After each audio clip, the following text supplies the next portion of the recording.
Let's go ahead and let's go ahead and call the meeting to order. Perfect. Magic has occurred. So with that, can we go ahead and begin with a roll call for members present? Good afternoon, SCTA, RCPA Board of Directors. We'll start with Director Janice Cater-Thompson here, Director Chris Corsi here, Director Susan Harvey Here. Director Gerard Giudice here, Director Nisa Hinton Here. Director Ariel Kelly, absent, Director Sandra Lowe Here. Director Jeff Okrepke here, Director David Rabbit here, Director Rosa Reynosa Here.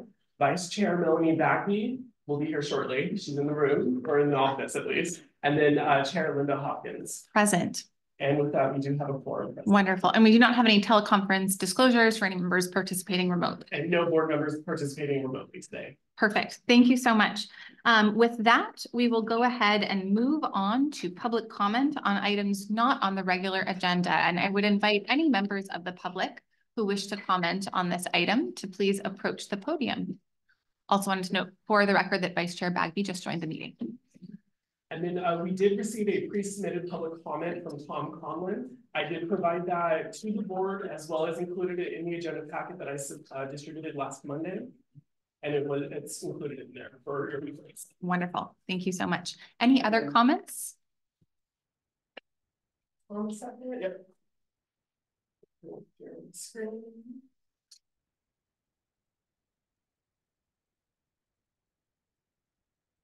All right, and Tom Conlon wishes to speak, so I've permitted you to speak. You may start when you unmute yourself. Thank you, Drew, members of the board. Pleasure to be able to address you today. I appreciate very much including that letter as well as the Caltrans response letter in the packet today. And I just wanted to point out that the Caltrans specifically excluded the West Verano Avenue intersection in its comments because that's outside of the state highway right-of-way. So I just wanted to draw everyone's attention to that and appreciate it being included in the packet today. Thank you. Thank you, Tom. Chair Hopkins, I don't see any other members of the public wishing to speak on items not on the regular agenda. Thank you so much. And thank you, Tom, for that comment. With that, we will go ahead and move on to item 4, which is our consent calendar. Do any of my colleagues on the board wish to remove any items from the consent calendar or have any comments or questions on those items? Seeing none, I will ask if any members of the public have any comments on the consent calendar, which includes items 4.1 through 4.4. I'm seeing no one in person. Drew, anyone online? I don't see any hands raised on Zoom. Great. With that, I would entertain a motion. Second. All right. All those in favor? Aye. Any abstentions? Seeing, okay, Supervisor Corsi. Okay, so Supervisor Corsi will abstain from 4.1. Anyone else? All right, we have that for the record and the motion carries. With that, we will go ahead and move on to the regular calendar. And our first item is active transportation. And so I believe that I will be handing it over to Dana, our transportation planner. Good afternoon, Madam Chair and Directors. This item is regarding the Transportation Development Act, Article 3, Program of Projects for fiscal year 24-25. So the Transportation Development Act is a statewide quarter-cent sales tax, and approximately 2% of that go to Article 3, which is set aside for bicycle and pedestrian projects. So this year, and we've had a practice at SCTA to distribute those funds to each jurisdiction based on their share of the countywide population. If any funds are not used in a particular year, they will roll over into future years and can be banked. So this year we got applications for 4 projects for this next funding cycle. And those include pedestrian crossing in the town of Windsor, rectangular rapid flashing beacon installations in Santa Rosa, road dia and pedestrian improvements on Dutton Avenue in Santa Rosa, and the SCTA applied for replacement for our automated bicycle and pedestrian counter equipment, which we loan out to the jurisdictions for their use and data collection. So this program of projects went to the Countywide Bicycle and Pedestrian Advisory Committee, which is a requirement for the programming of the funds that are actually programmed by SCTA and administered by MTC. The committee did recommend approval of the program of projects.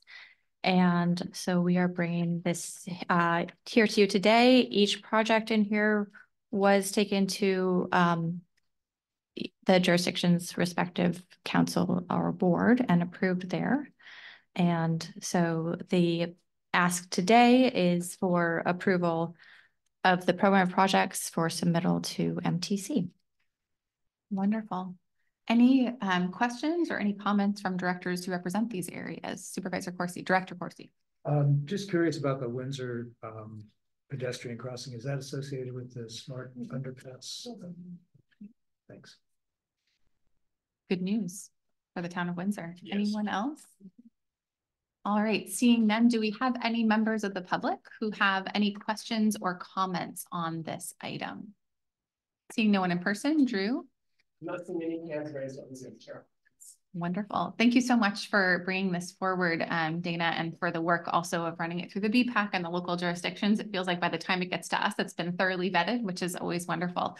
Does anyone want to make a motion on this item? Maybe someone from one of the jurisdictions getting some funds. All right, Director Reynosa, second. There we go. All right, Director Okrepke, all in favor? Aye. All right, anyone opposed or abstaining? No, so motion carries unanimously. Thank you so much for the excellent work. Excited to get these across the finish line.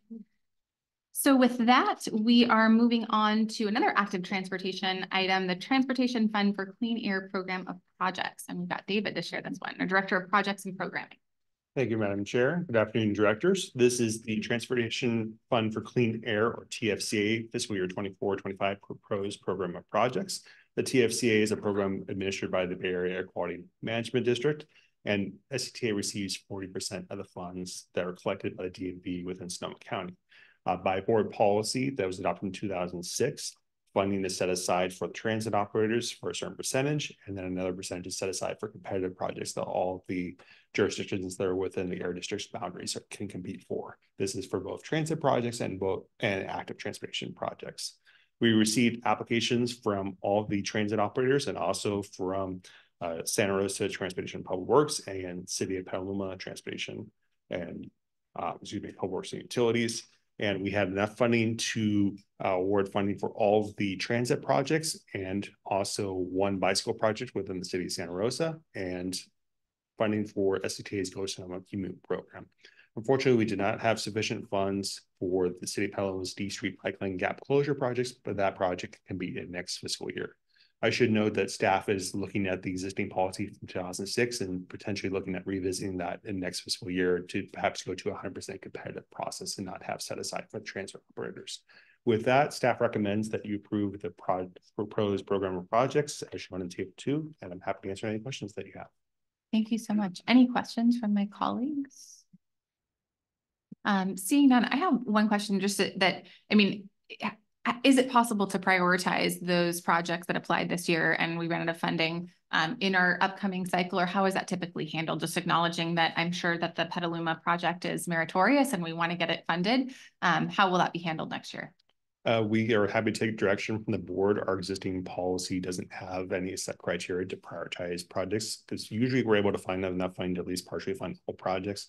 This is the first instance that I'm familiar with where we've had another project that wouldn't get funded at all, but we can take direction from the board.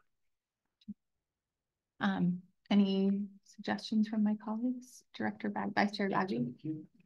I guess, I don't know if we necessarily need to change our policy, but I know it's been staff's practice to kind of give us a history of projects. And I would just be very interested in being reminded when this comes back around, because just the, connecting bikeways across cities is something that, I think all of us support. So I wouldn't mind getting a reminder of the history of this project, that it got left out, a previous year when it comes back up for funding.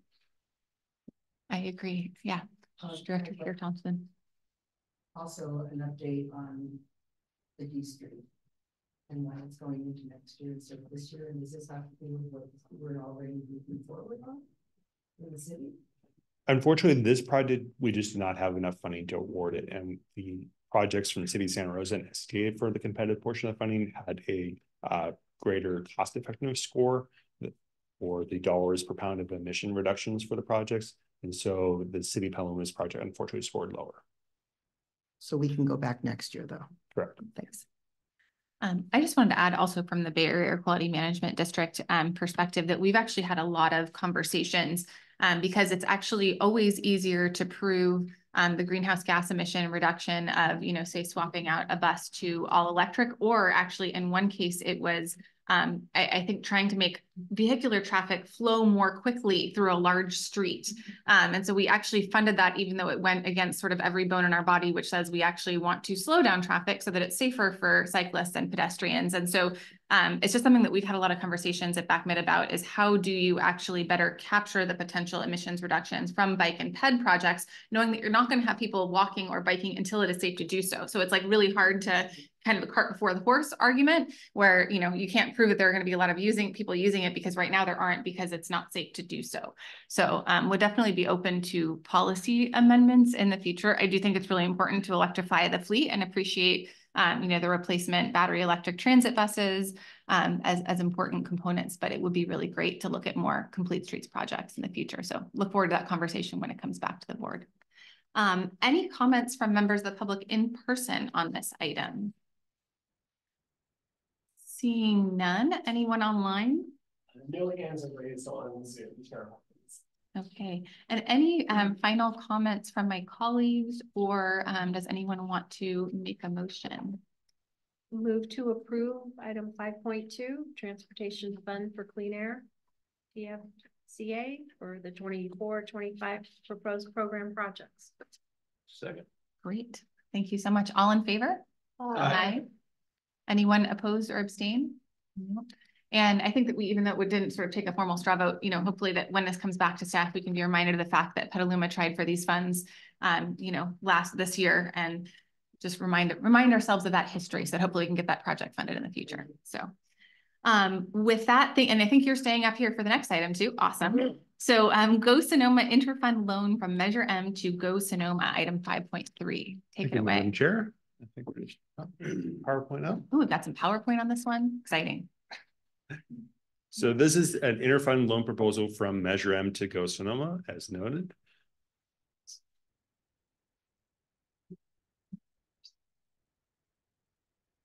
Because I said that the technology is crashing, I just want everyone to know. I put some pressure on it and didn't like it. There we go.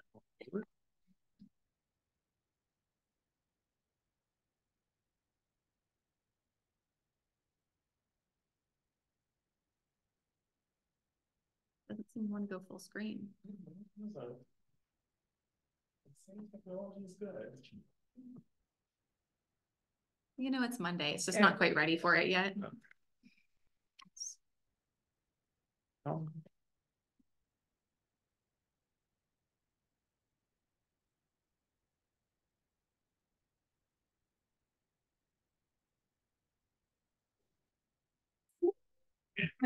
I find sometimes hitting it works. No, not really. That's my strategy. I feel better anyway.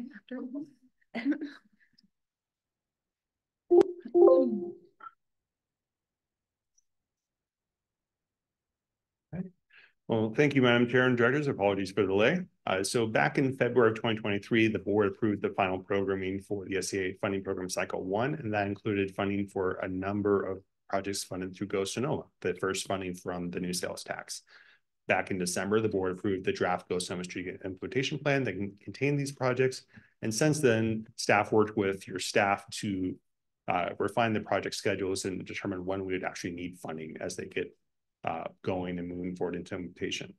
As a reminder, Measure M will cease collecting revenue on March 31st of 2025, and Go Sonoma revenue collection will begin on April 1st.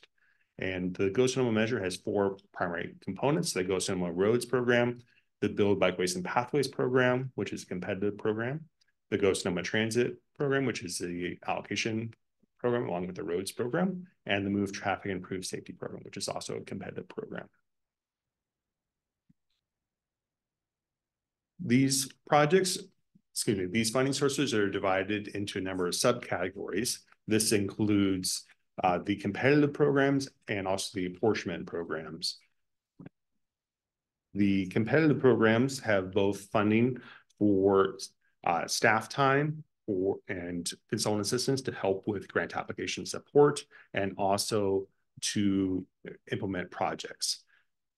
In this case, we have an issue where the California Department of Tax and Fee Administration generally takes about 2 months to issue payments that are collected. So when we have our first month of revenue collection in April of 2025, we won't get that check from the state until June. And so we have a cash flow issue where we want to start projects and programs next fiscal year, but we won't necessarily get that cash until potentially the very end of the fiscal year. Because of that, the board has in the past approved loans. The board back in 2021 approved a loan between Go Sonoma and Measure M to cover the election costs for the Go Sonoma measure. And that is getting paid this upcoming fiscal year. Now we're asking you to potentially consider doing loans between Go Sonoma and Measure M so that Measure M funding that it currently is not being used for any projects can be used to kickstart Go Sonoma and be paid back in subsequent fiscal years.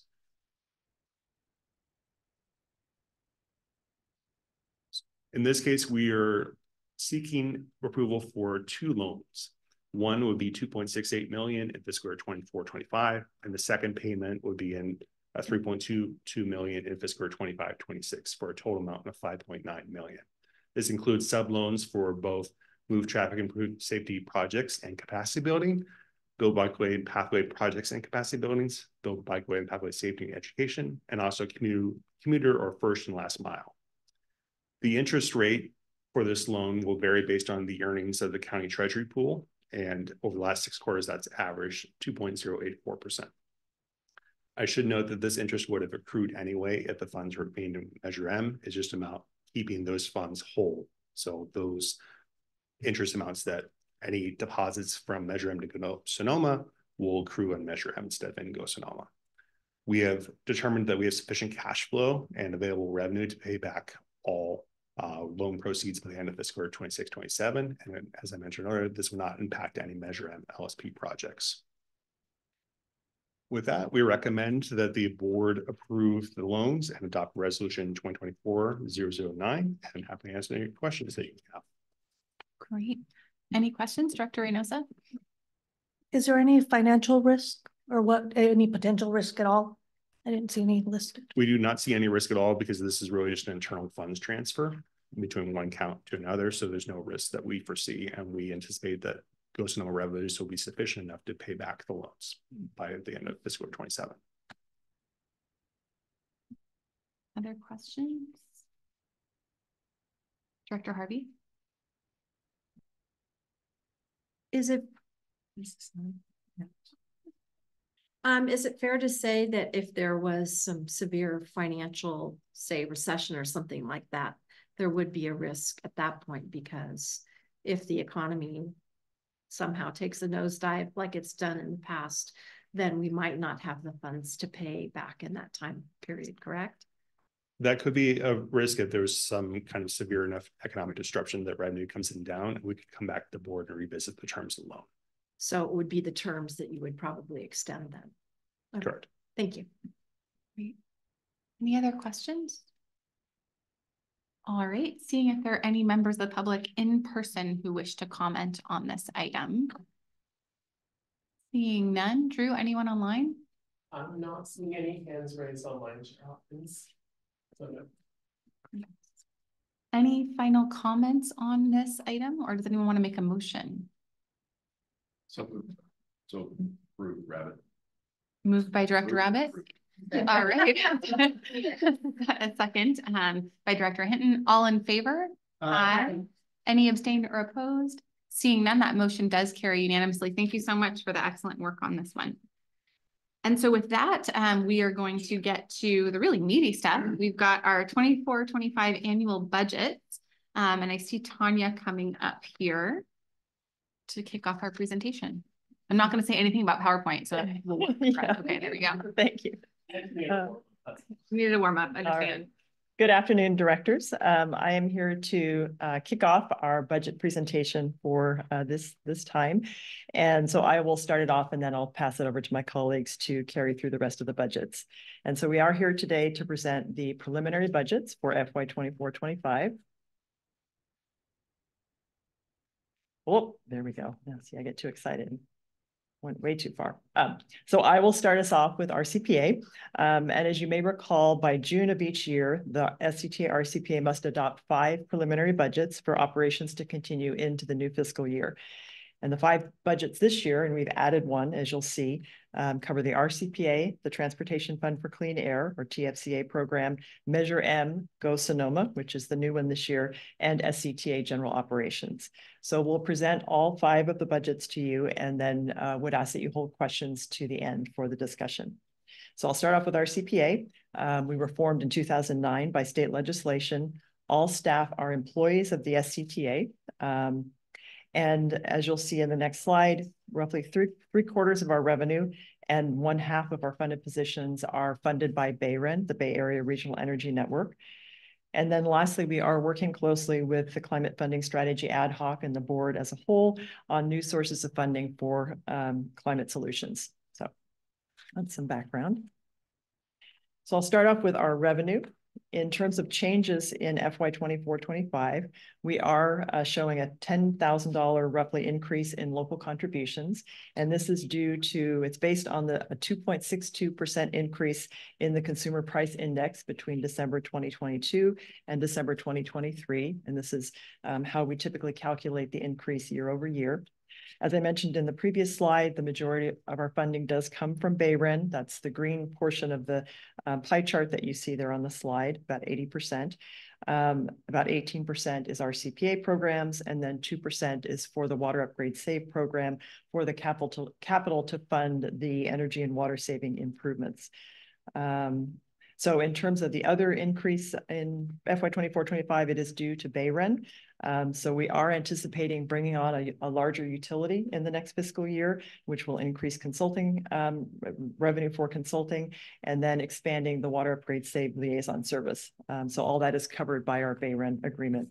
And then on the expense side, we are including about a $53,000 increase for RCPA's share of 2 new contracts. So we have our legislative support consultants for the federal and the state, and then also our strategic visioning consultants, which this board reviewed and approved last month. We're also including about a $23,000 increase for a full year of the BayREN liaison service. As you may recall, we didn't start this service until September of this last year, but we're planning for a full year next year. And then about a $105,000 increase for the Water Upgrade Save consultant costs due to the program expansion, so the enrollment of a larger utility. And so with that, we are recommending that the board adopt the FY 24-25 RCPA preliminary budget, as shown here on the slide. And with that, I will turn it over to David, who will go over the next budget.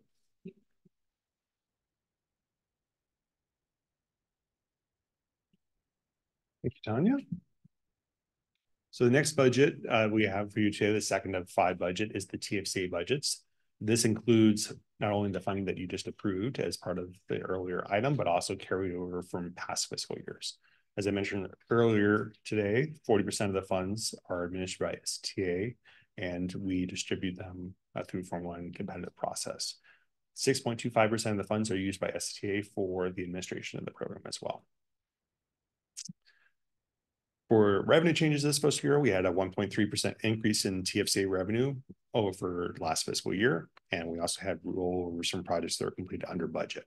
So we have a very slight increase in the amount of TFCA funding this fiscal year.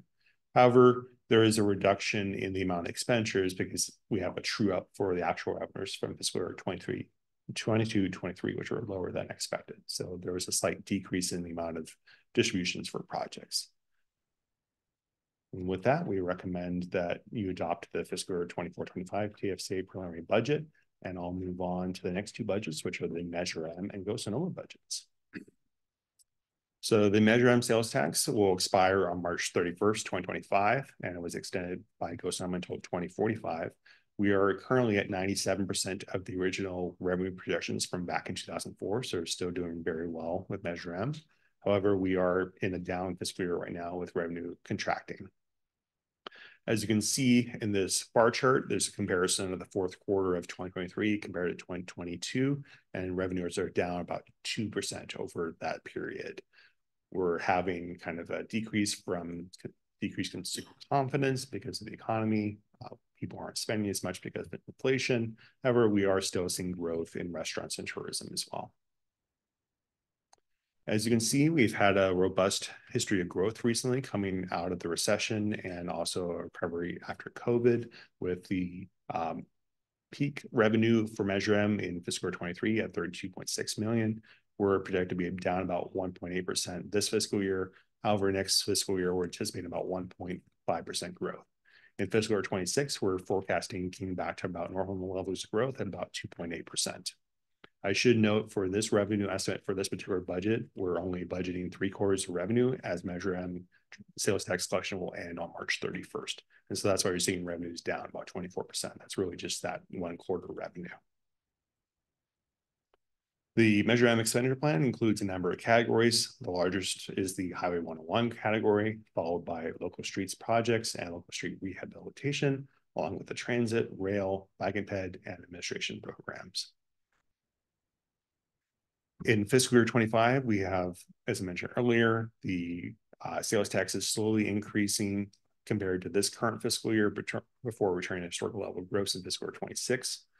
As part of the Measure M budget, we also include some pass-through revenues. In this case, we have Regional Measure 3 funds associated with Highway 101 program that are being included in the Measure M budget. And we also include federal safe routes to school funds in the budget. So there are some budget changes with those funds. So overall revenue, including those pass-through funds, is about 23% down compared to fiscal year 24. For expenditures, we have about 29% decrease in expenditures. This is largely due to the completion of projects on Fulton Road and Mark West Springs Road, and also progress payments on the Hearn Avenue interchange, which is currently in construction. With that, we recommend you adopt the fiscal year 25 Measure M preliminary budget, and I'll move on to the Go Sonoma budget, which is very much connected with the Measure M budget. As mentioned earlier, the voters approved the Go Sonoma sales tax, which was an extension of Measure M back in 2020. Revenue collection will begin April 1st of 2025 and will expire in 2045. Back in December, you approved the draft strategic implementation plan, and with that, we've been making that our roadmap for this budget. As mentioned in the previous slides, for Measure M, we have estimate of 1.48% growth in fiscal year 25 and 2.8% growth in the following fiscal year 26. This is the first revenue for Go Sonoma. So the first quarter of 25, excuse me, the fourth quarter of 25 is the first quarter of Go Sonoma revenue. So we're forecasting about $8 million.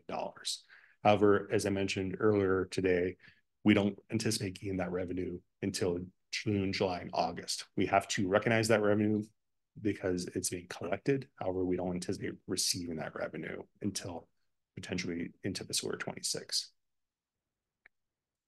Here's the pie charts of the programs that you saw earlier today. We have 4 main programs in Go Sonoma, and as part of this budget, we include 8 different budgets for the different programs, including capacity building to assist project sponsors with their grant applications to help leverage Go Sonoma to go after state and federal discretionary grant opportunities.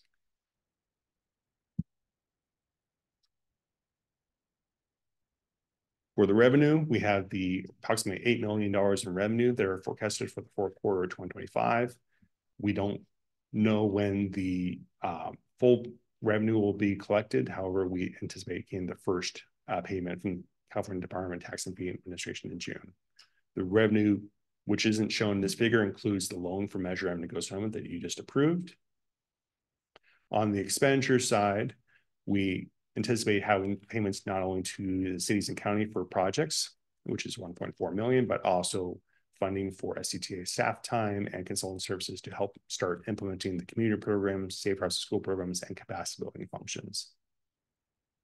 And with that, we'd recommend you adopt the fiscal year 24-25 Go Sonoma preliminary budget, and I'll turn over to Brent Fehr to talk about the SCTA budget.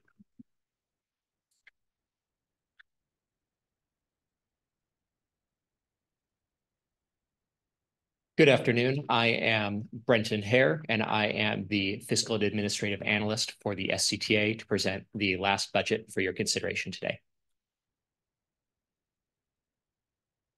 This first slide shows the org chart for the SCTA, and there's two items of note. One is that we are at 16 full-time equivalent positions, which is unchanged from last year. And secondly, that all 16 employees work for the SCTA. The RCPA, Measure M, and Go Sonoma all reimburse SCTA for their labor. Moving on to revenues for 24-25, some items of note are the Go Sonoma rollout will create $415,000 in labor reimbursement in 24-25, which is new. State Route 37 revenues, we are decreasing them by about $1 million from the 23-24 budget. And federal contract revenues are expected to increase by $674,000 because of the implementation of the Safe Streets and Roads for All and State Route 121 8th Street East work.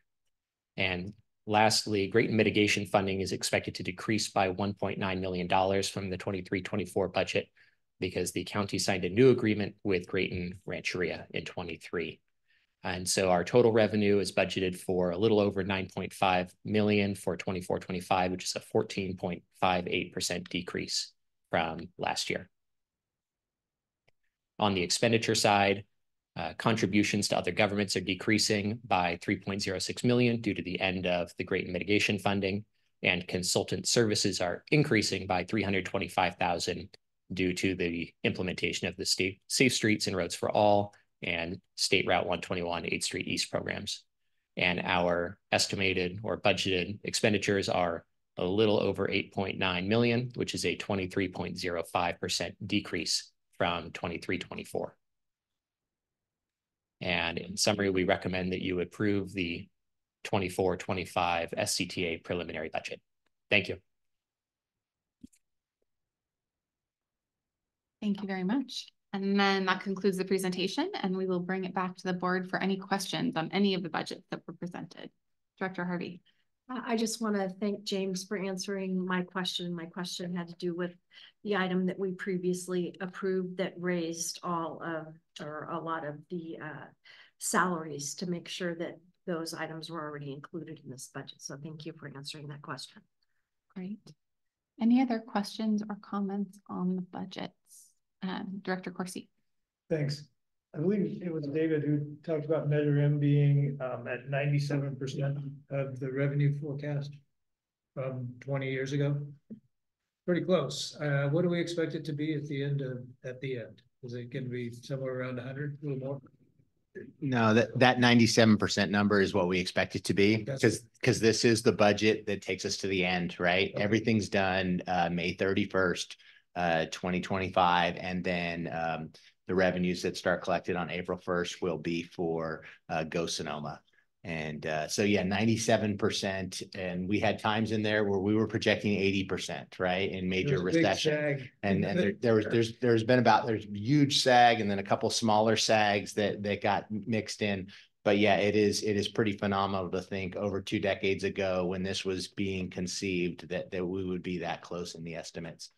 Just shows the strength of the trend in the economy at about a 3% growth year over year, regardless of what happens, you know, from year to year. But over a long term, that 3% is a pretty steady number. Right.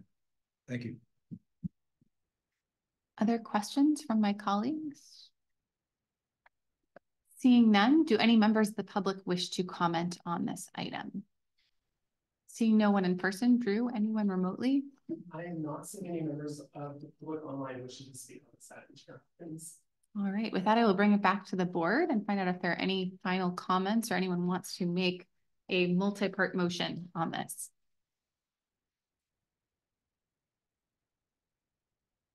I'm happy to move it. Go ahead. I'd be happy to move all of the 5 preliminary budgets for the 24-25 year.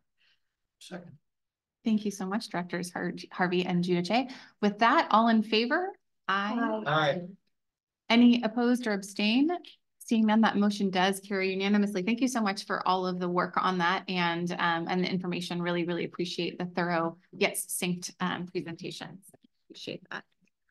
So with that, we will be moving on to item 5.5, which is our legislative update. And I believe that our director will be providing that update.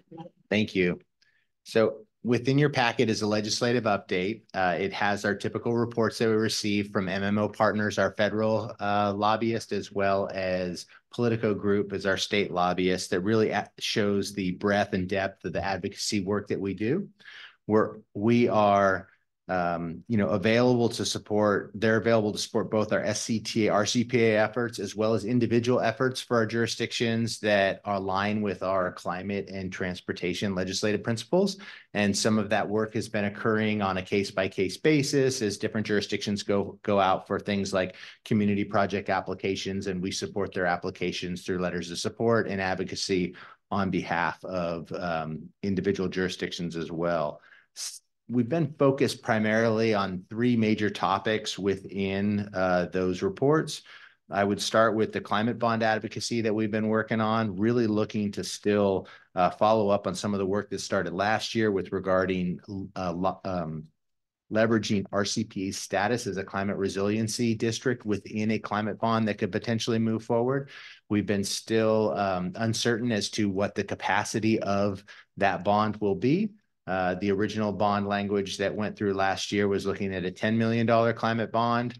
The total capacity that's been approved at this point is around a $15 million bond, but that would be potentially split between housing, education, and climate. So climate bond could be somewhere in the $5 to $10 million range. We're waiting to find out and advocate on behalf of RCPA on that. Also, the proposed budget cuts that continue to become more dire, the latest update on Friday, as well as one-time funding freezes for line items within previous budgets and how that impacts climate, housing, and transportation. Politico Group has been working on our behalf following those discussions. Also, the Connect Bay Area Act of 2024, which is known as SB 1031. The work continues to support the ad hoc of the SCTA RCPA, as well as a discussion that we just had at our exec committee that I'll share with you as I give you a brief update on SB 1031. The Connect Bay Area Act is what it's referred to in its latest version of edits. The state of play on that is currently in Sacramento, with SCTA RCPA has approved our priorities in March. And then in April, we took an oppose unless amended position. The fourth week in April, it passed Senate Transportation as well as Senate Tax and Revenue Committees. When it passed Senate Transportation, there was a term sheet that was included that's a list of bulleted items that will amend the bill as the language is in today. So we are expecting amendments. It was heard by Appropriations Committee this morning and put in the suspense file so that those amendments can be incorporated as the bill moves forward. The primary discussions or negotiations that have been happening have been between legislators, MTC, and primarily South Bay local elected officials. And that is because of the impacts that would happen to those jurisdictions based on how they fund their transit there and the impact to their existing sales taxes. So as we coordinate is a multi-county effort here between Marin and Sonoma, we're in constant contact with Transportation Authority Marin, as well as SMART, focusing on the two biggest issues, which are return to source, as well as impact on local sales tax renewals. And for us, it is the renewal of SMART that it would impact. For places like Santa Clara County, they have 6 or 7 different measures with different renewal dates that it would impact for them. The bill itself is in a very precarious position given the opposition that's in front of it. Valley Transportation Authority, Samtrans, Caltrain are all in those oppose unless amended positions along with us. Business and labor are also in opposed positions on the bill. It's not a viable measure if it was to move forward at this point. So if the negotiations are successful and it can move out of Senate appropriations this week and off of the Senate floor next week, we are still early in the process as it moves towards the assembly next month. MTC's leadership as the sponsor has been requesting a return to first principles, right? Those core goals of the measure, which are to secure funding for a world-class transit system for riders of today and tomorrow, and really address that fiscal cliff that is in those major transit operators' budgets right now to be able to continue the service that they provide. So as far as the legislation, MTC did have a pretty robust workshop down in San Jose in late April. And I'd like to share with you a few slides that gives you the overview of that legislation. If Ross could share screen here, fantastic. And this is primarily, aside from the last three slides that I'll ask for some assistance from Chris to review some of the work that he's been doing on our behalf. Chris Lee and Kiana Valentine are on the call as panelists to help support any questions the board may have. So just to review, the core objectives, right? Sustain and improve transit, rider-focused improvements, improve mobility of all users, right? This is the intention of the legislation.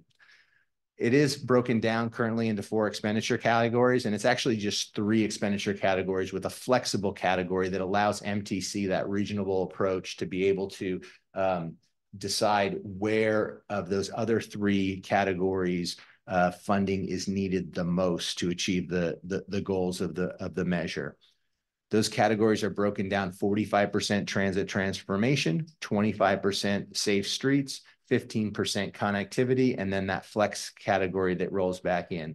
The term sheet that I mentioned earlier with regard to the Senate Transportation Committee's actions put a sales tax cap at $1 billion, which would be a 0.5 cent sales tax. So there's 4 different revenue options for this bill. That could be a payroll tax, a vehicle registration surcharge, a parcel tax, or the sales tax. But if it was to get the bill's goal of $1.5 billion, it would not be able to rely on sales tax alone. This slide illustrates some of the minimums that would go to transit operators. Our county falls into that $10 million per year bucket that would be a guaranteed transit funding for our county that would have to be split between our local transit operators of our 3 bus operators as well as SMART. This slide illustrates the fiscal cliffs that need to be addressed to be able to address the needs of the riders today. We do not have any fiscal cliffs in Sonoma County for our local operators or for SMART. The only regional operator we have that's addressing a fiscal cliff is Golden Gate Bridge Highway and Transportation District. They do project $35 million. The way that MTC, the legislation does not get this prescriptive, but the way that MTC is planning to attribute these dollars with regard to return to source is based on AM ridership. So what county are the AM riders getting on the transit system at? So for Golden Gate, we're about 4% of their AM ridership. Of that $35 million deficit, approximately $1.5 million would be attributed to Sonoma County's return to source. The 25% would come back to this board, and this board would make decisions on that the same way it'll make decisions on the Go Sonoma Act. So it'd be similar to our Build Bikeways and Pathways or our Move Traffic and Improve Safety category, but it would be 25% of the total. $1 billion measure, that means that we'd be increasing the total Go Sonoma by 50%, right? It's a significant increase in our Safe Streets funding. The connectivity category and flex categories are at 15%. The legislation currently asks for MTC's discretion over these 2 categories. We are advocating for more discretion, more of this board's discretion over the connectivity program. The next 2 slides I'd like to pass to Chris Lee from Political Group, just to remind the board of the priorities we established and some of the actions that we've been taking and supporting to address these priorities. Hey, good afternoon, Chair members. Chris Lee with Politico Group. Thanks, James, for that introduction. As you can see here, these were the items that were included in the board packet and discussion last month when the opposed unless amended position was taken. And if we want to go to the next slide, we can see how we're trying to turn this into specific language for amendments that we can push for. So one of the key topics, of course, was ensuring that the regional measure doesn't interfere with SMART's ballot measure. And in the letter, we discussed a way to do this that would be very straightforward would be pushing the regional measure authorization date back from 2026 to no sooner than November 2028. The second point where there seemed to be a lot of clear direction from the board was requiring that the Smart Cloverdale extension be included in Plan Bay Area. This is something that's a little bit unique, but there is a way to draft language to really require that this project be included in updates or amendments of Plan Bay Area in the Sustainable Communities Strategy Regional Transportation Plan section that was created by SB 375.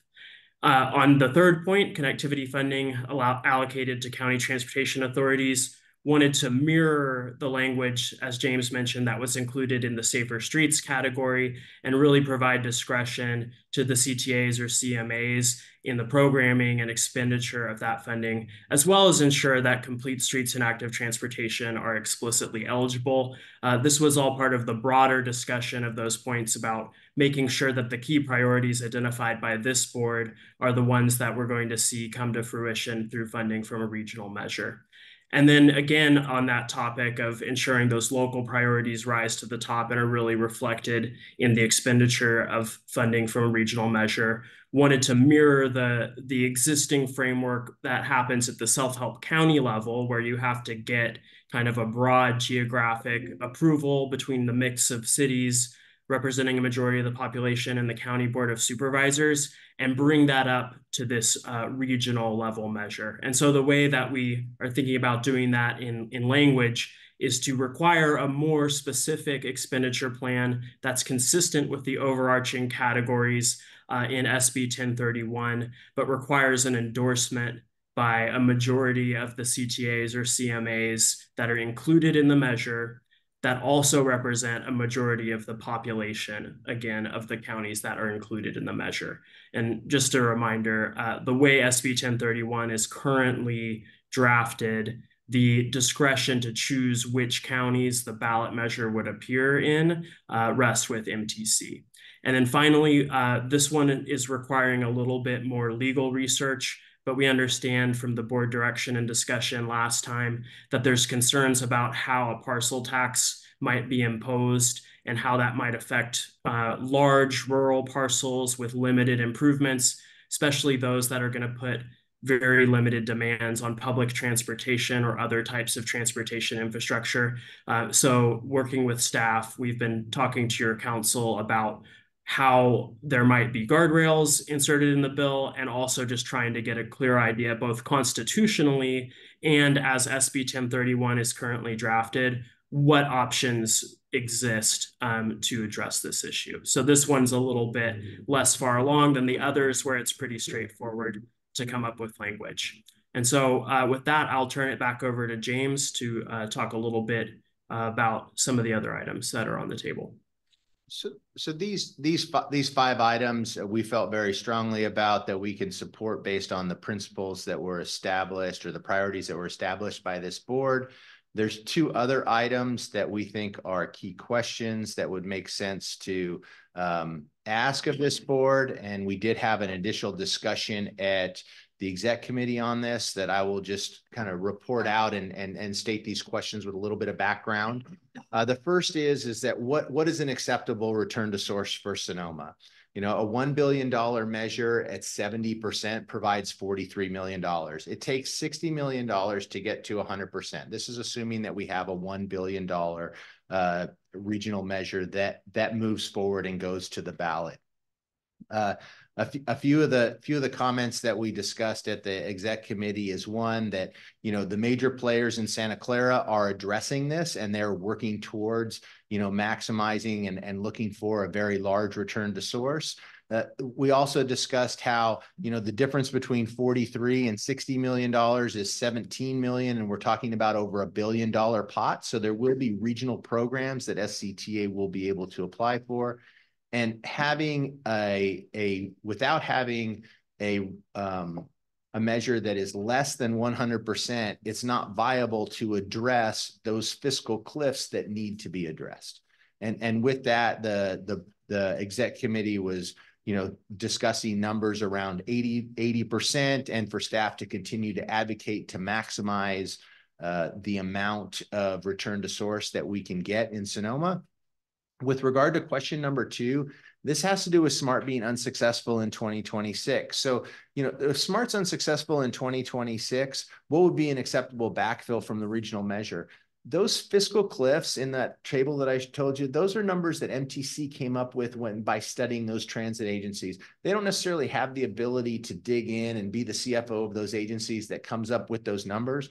So it was important to get input from this board that when we talk about backfilling SMART, we're not talking about them as another fiscal cliff entity where you would study their books. We're saying we need SMART to be replaced at the 0.25% sales tax level that they are currently at, so that SMART can be successful, because SMART's shown they need that full 0.25% to be successful moving forward and to operate their system and to expand their system to Cloverdale. So it was to get input on that subtlety between how to backfill, and then also just input in general about the expenditure categories that it could backfill from, right? If we were to protect the safe streets category or the connectivity category, or to give MTC the discretion of which categories they were to backfill SMART from.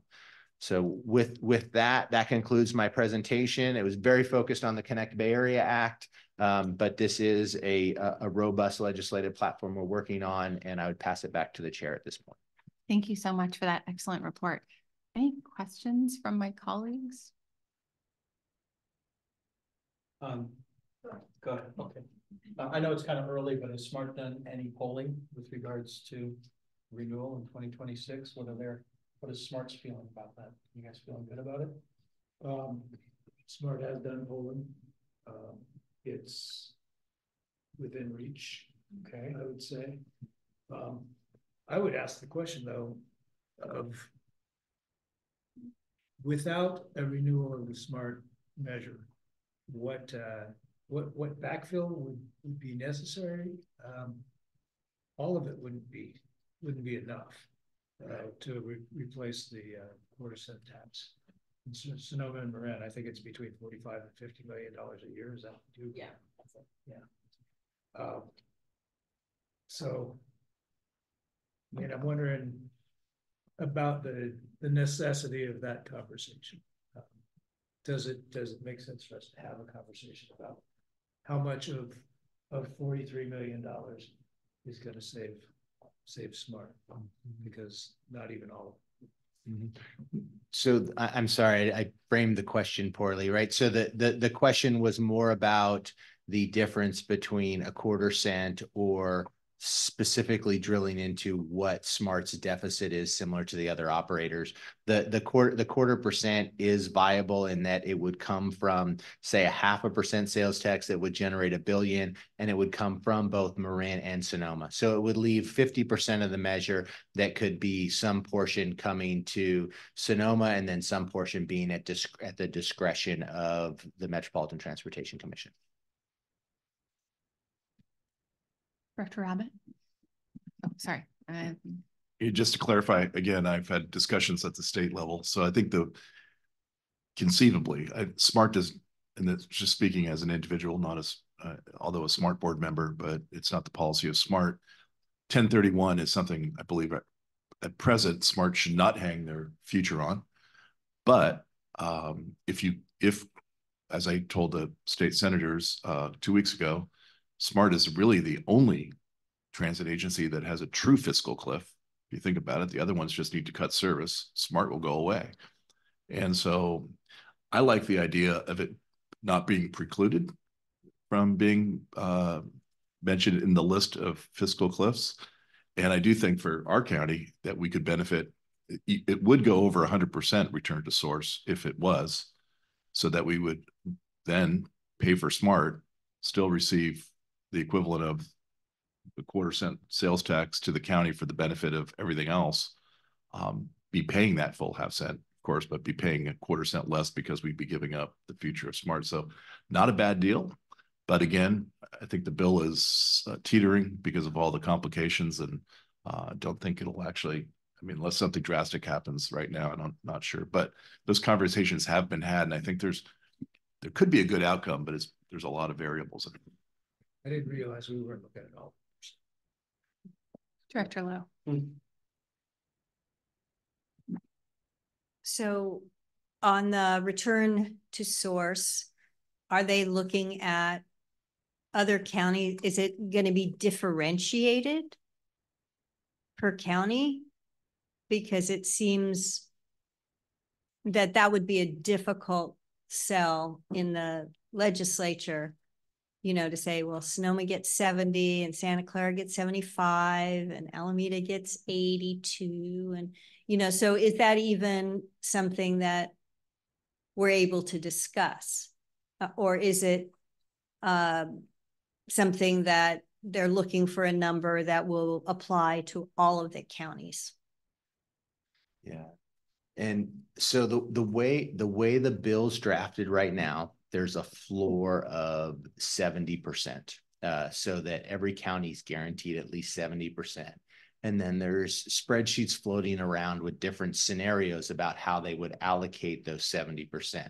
So the spreadsheet that was passed out at the MTC workshop, you know, shows that Sonoma, based on the fact that they don't have any deficits to address because SMART was not included in there, would get 70% return to source. Whereas counties like San Francisco would be closer to 200% return to source because they have muni there.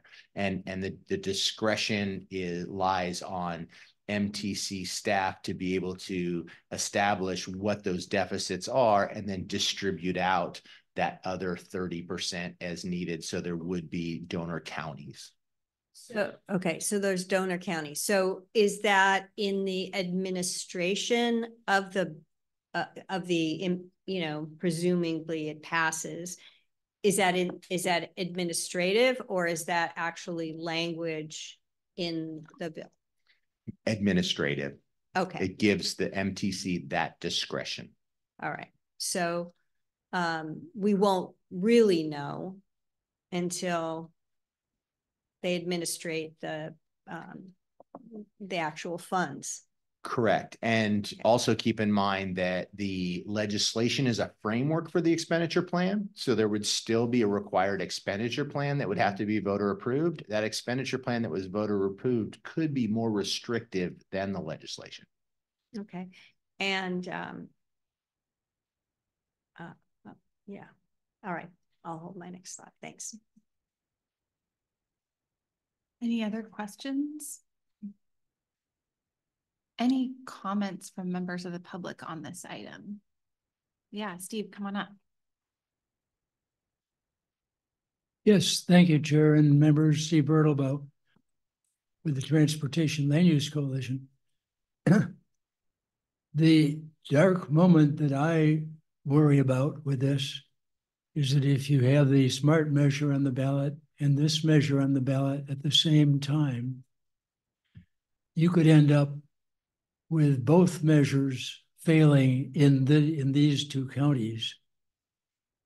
And that could damage the entire measure.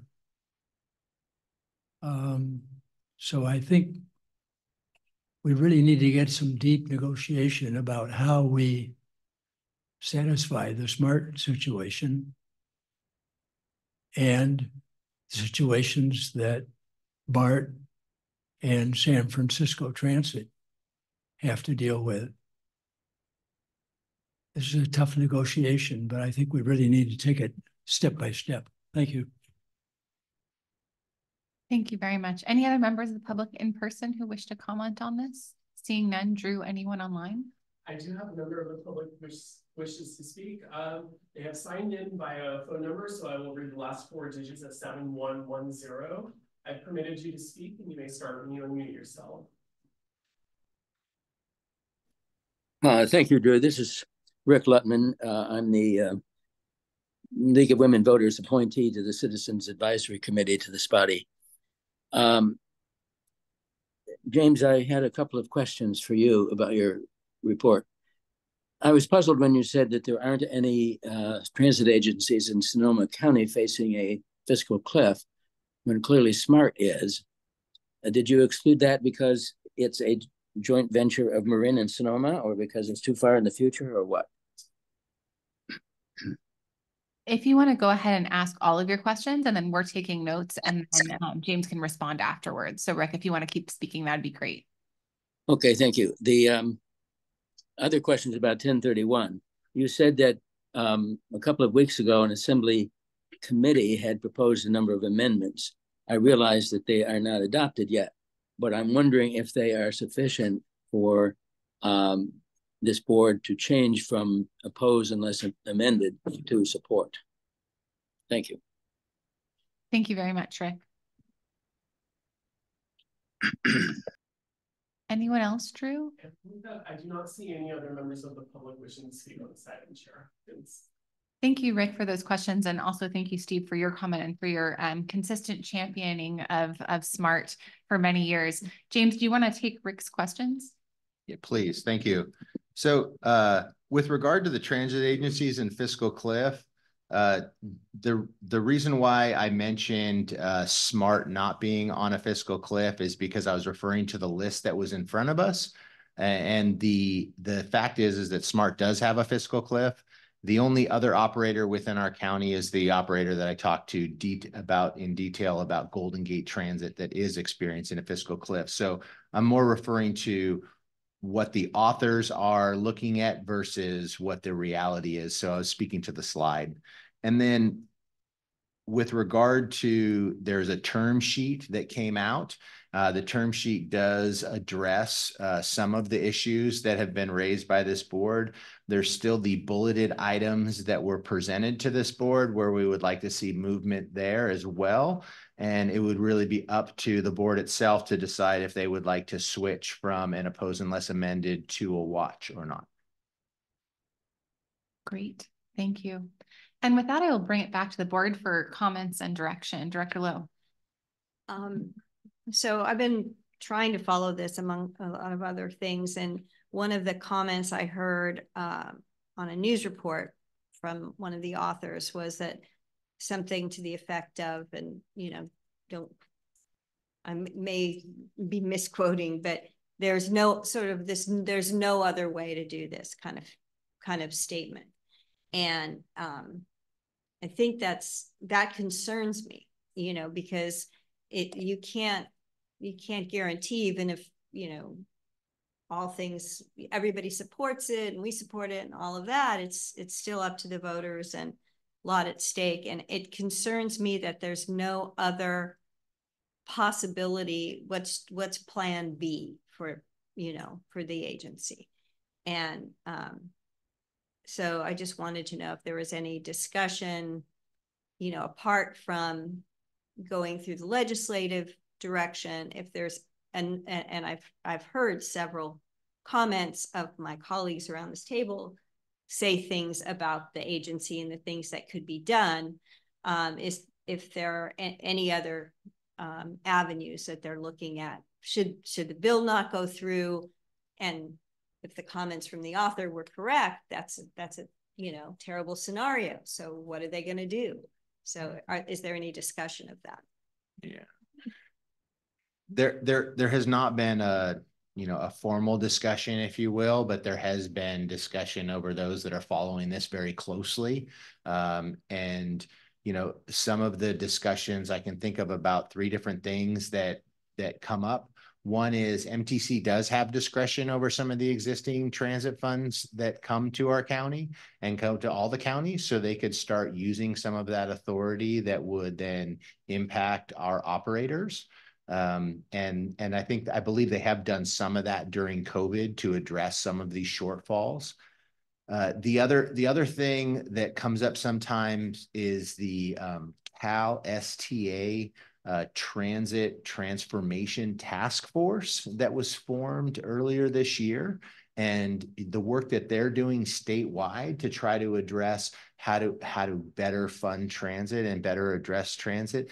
They don't have solutions right now that they're proposing, but one of them that gets talked about sometimes is that TDA funding that, you know, we approved just this today, a TDA 3, which is a very small part of TDA funding, but TDA is a 1/4-cent sales tax statewide that basically goes to transit.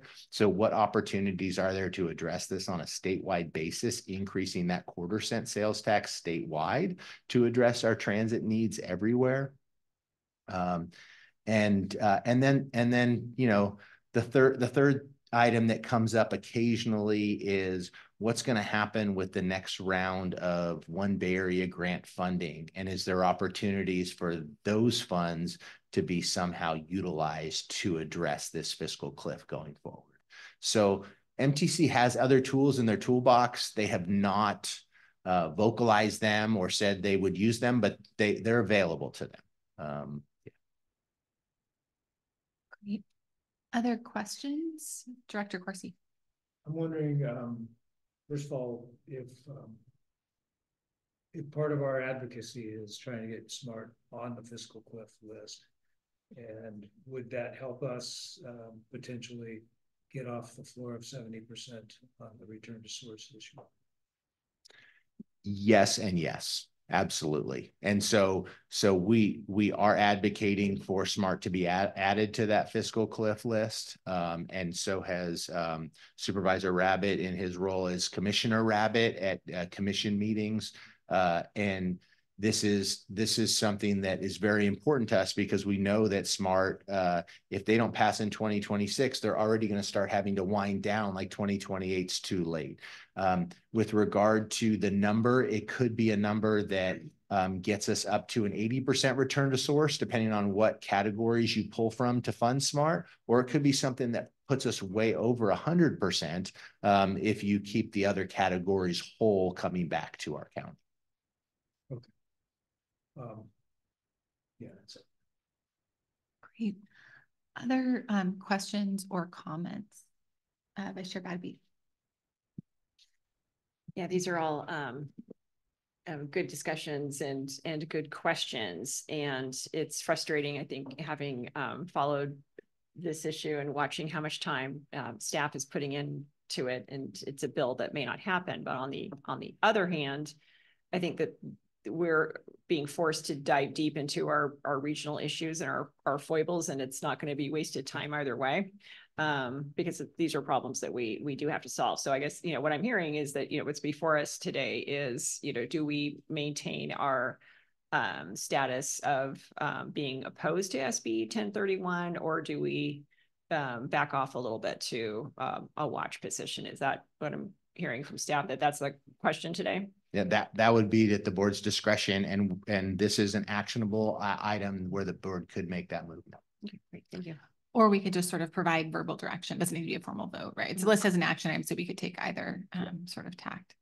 So I'm really curious sort of what my colleagues think. I think that one of the reasons that I like the oppose unless amended is that it really keeps you at the table, because people want to try to come up with an amendment that actually gets you to that, you know, either watch or ideally support position. To me, not having SMART on that list and only being at 70% makes us just feel like a donor county to bail out, you know, BART and Caltrain and these other, you know, struggling transit agencies, which I do want to see succeed, but not when we have a lot of challenges, particularly SMART here in Sonoma County. So I would sort of support maintaining that oppose unless amended position, but also giving staff the authorization that if we get to a place, right, and potentially working with the ad hoc committee, that we could switch to, you know, either a watch or a support position if we make headway. And I also want to thank my colleague, Director Rabbit, for doing some direct advocacy in Sacramento. And I understand that we've been continuing to work with legislators who are, you know, closely involved in the amending of this bill. So it seems like there might be some room to move. And as we discussed at the executive committee, we're almost a rounding error in this conversation when you talk about the difference between 70% and say 80%, which personally would make me feel a lot better if I could go to a voter and say, hey, 80% of your taxpayer dollars will go back. And then, you know, when you go to visit other parts of the Bay Area, you'll be utilizing a system that we are also contributing to. So I don't know, what is everyone thinking, and how does everyone feel about the current position? Director Harvey? This makes it really hard for us because we had a previous discussion about our budgets and getting people out of cars and making things safe and stuff. But, you know, all that takes funding for us to do. And I feel like we're doing the right things and we're taking the right steps. But for us to, as you put it, become a donor county for others that are, you know, very urbanized, we're rural by nature, and we need to get more transportation available. You know, I hear it over and over again from folks that, you know, we have a Sonoma County Transit bus that only goes one way. Well, it's really hard to get people out of their cars and get them, you know, on the bus if you can get to your destination, but, you know, forget coming back. So I don't really want to be a donor county. I really think that we have made great strides with SMART, and we've made, you know, strides with lots of things. And the only way we're going to change this is to have that money come back to us so we can keep investing in these programs. Thank you, Director Harvey. The Director Rabbit, and then Director Hinton. Yeah, just to that point, though, I think what's true is, well, theoretically, yeah, we could be a donor county, but not the transportation side of it will benefit. So two things are true is that, yeah, we will be a donor county if we don't get 100% return to source.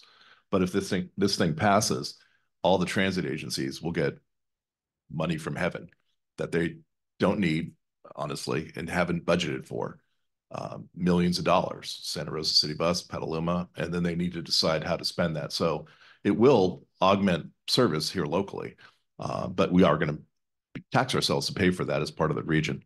You know what, there's no plan B, and I think Bart was the one who came up with that, and I think that is another reason why there should not be a directly elected BART board, personally.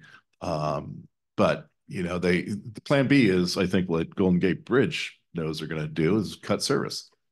You got to balance your books, and Golden Gate can do it a little less painfully than those agencies that are more transit dependent. BART can do it because not that many people are going into San Francisco commuting.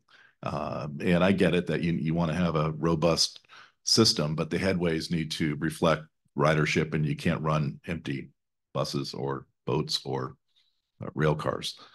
So, I mean, things, you know, it's coming to grips with the new commute patterns that have emerged, the new transportation patterns that have emerged. Again, BART had its own issues regarding safety and all the other cleanliness through the pandemic that they haven't really done enough for. Part of the state's, and I said this in the executive committee, part of the state's desire is to have MTC have more control, not less, over the transit agencies to really make sure that they are cooperative and collaborative with one another. And perhaps someday they'll be less than 27 because it's not efficient as we go forward. So, you know, I personally think, and I think history has proven for this county, under Suzanne's leadership and now James, that if we take a watch position, we'll be in a better place to benefit holistically with whatever happens. We're not Santa Clara. We don't have that weight. But we have Senator McGuire, Senator Dodd on Dodd's on taxation. So we have weight in other ways, and I think a watch at this point with something so nebulous is a much better way to approach it. And Director Hinton and then Director Lowe. I agree with Chair Hopkins and Susan Harvey that yeah, it doesn't feel really good to have SMART not on there and 70%, when, as a member of the public pointed out, if they end up on the same ballot, I think we're in trouble. So I don't feel good about supporting it at this point without that change. And I don't know how appreciate that Supervisor Rabbit went and did some advocacy, but till it gets changed, it just seems like, yeah, I wouldn't support it without the change. Director Lowe. And as you rightly point out, we would get money that we don't have, you know, should it pass, anyway. But a lot of those funds will be in places, I mean, where I'm sitting in Sonoma, on Mother's Day, it took me twice as long to get to Contra Costa to see my mother because of the closure of Highway 37 and everybody coming to Sonoma, going through, you know, so there's a lot of, and Smart Train doesn't go to Sonoma, and we've got a lot of, you know, a lot of issues there, some of which are you know, state highway and, you know, et cetera. But so as far as the public is concerned, even though, yes, the county will receive some in my neck of the woods, and perhaps in Mine too. in Sebastopol as well, they're gonna scratch their head and wonder why, you know, it could possibly have impacted a failure of a passage of SMART, which could conceivably in the future extend into our east and west counties. So I know just for the people who live in the area I tend to represent, if you will, I think they'd be greatly concerned about this and look forward, and they support SMART. In fact, they were one of the highest percentage passage rates came out of Sonoma, even though it doesn't even go into Sonoma at this time. Are there comments from my colleagues, Director Corsi or Director Giudice? I just want to ask David if you'll expand a little bit on why you think watch is better than opposed and less amended. You've been talking to senators and others at the legislature. Are you getting that message from them? Yeah, that was my question. Just please expand for us. Yes. I think it's more of an MTC thing. And to be honest, I think we punch above our weight because we're collaborative and we work within the system. If we want to stand on our soapbox and throw rocks over the fence, it does not work well, in my personal opinion. And I think that is true. I mean, RM3 is a good example. We talked about that. You know, RM1 and RM2, and the regional measure is the additional dollars that are taxed on the state bridge systems, of which we're not connected. And for RM1 and RM2, we did not receive a benefit. In RM3, we did. So that wasn't a return to source. That was quite the opposite. It was giving money to a more remote county. But we did that by good advocacy and having that good relationship, and it benefited in tens of millions of dollars coming into the county. So I'm not afraid of, you know, I do think that in my conversations and understanding MTC and the way it operates, and really the good work, amazing work, I will say, Alex Bockelman is a genius in terms of trying to get everyone on the same page, because there's a lot of people and a lot of different interests. And it's truly, you know, difficult to do at times, but I think that a watch position for us is a more appropriate position at this course in time, given where the bill is, what's at stake, and if you want SMART to be part of that. I mean, SMART doesn't know if it wants to be part of that, because again, I don't think they want to hang their hat on something that is going to fail. So let's watch, let's figure it out. So it sounds like we're ruffling some feathers at MTC and ABAG. And I think the question is that what we want to do going forward? You know, because I think that might potentially get us more attention. I don't know how much it will harm our long-term relationship. Director Giudice? Right. So what David is saying is just hold your nose and watch, right? But my question is, I guess, how much time do we have on this? What is the window here? You know, sure. If we were to go to watch. Yeah. So the timing is such that let's say it makes it out of appropriations this week, makes it off the the Senate floor next week, then it goes over to the Assembly side, right? So on the Assembly side, we're looking at committee assignments in July, and they have to have the bill off of the Assembly by the end of August. So there still is some time allowed. I'd also, with regard to the position that we're taking, you know, we do have Chris and Kiana as well. That might be interesting to hear from them on their thoughts on the watch versus the oppose unless amended.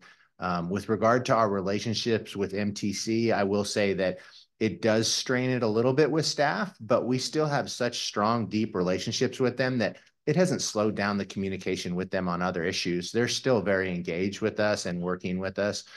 They know our issues, right? I mean, our issues are smart to Cloverdale, and our issues are 70% is not enough. So, and then all the other work that we're doing with them is continuing. They're professionals over there.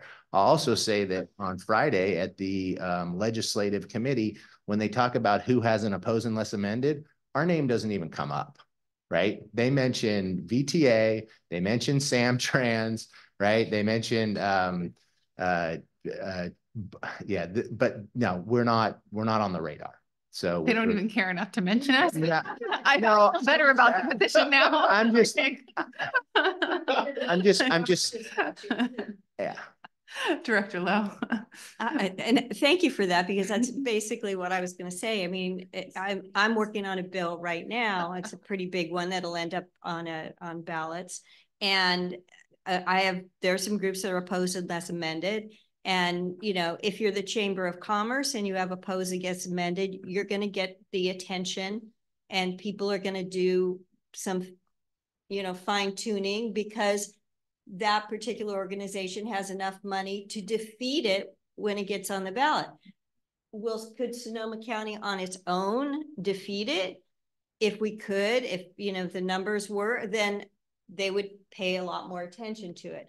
But I only say that in that you can't say generically, this one, if you have this position, they'll talk to you. If you have this position, they won't. It's all about the amount of influence you have over killing the thing or not.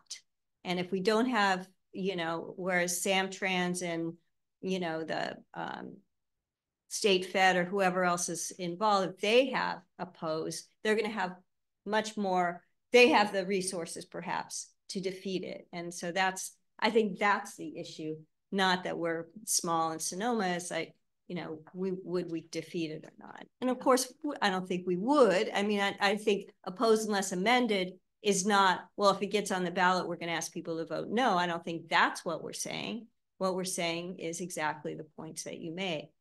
And, you know, to the extent that we can catch their attention, I think it's worth it. And to your point earlier, I feel like actually our best leverage is probably in the people who represent us at the state, who have positions of influence and establish relationships with our colleagues.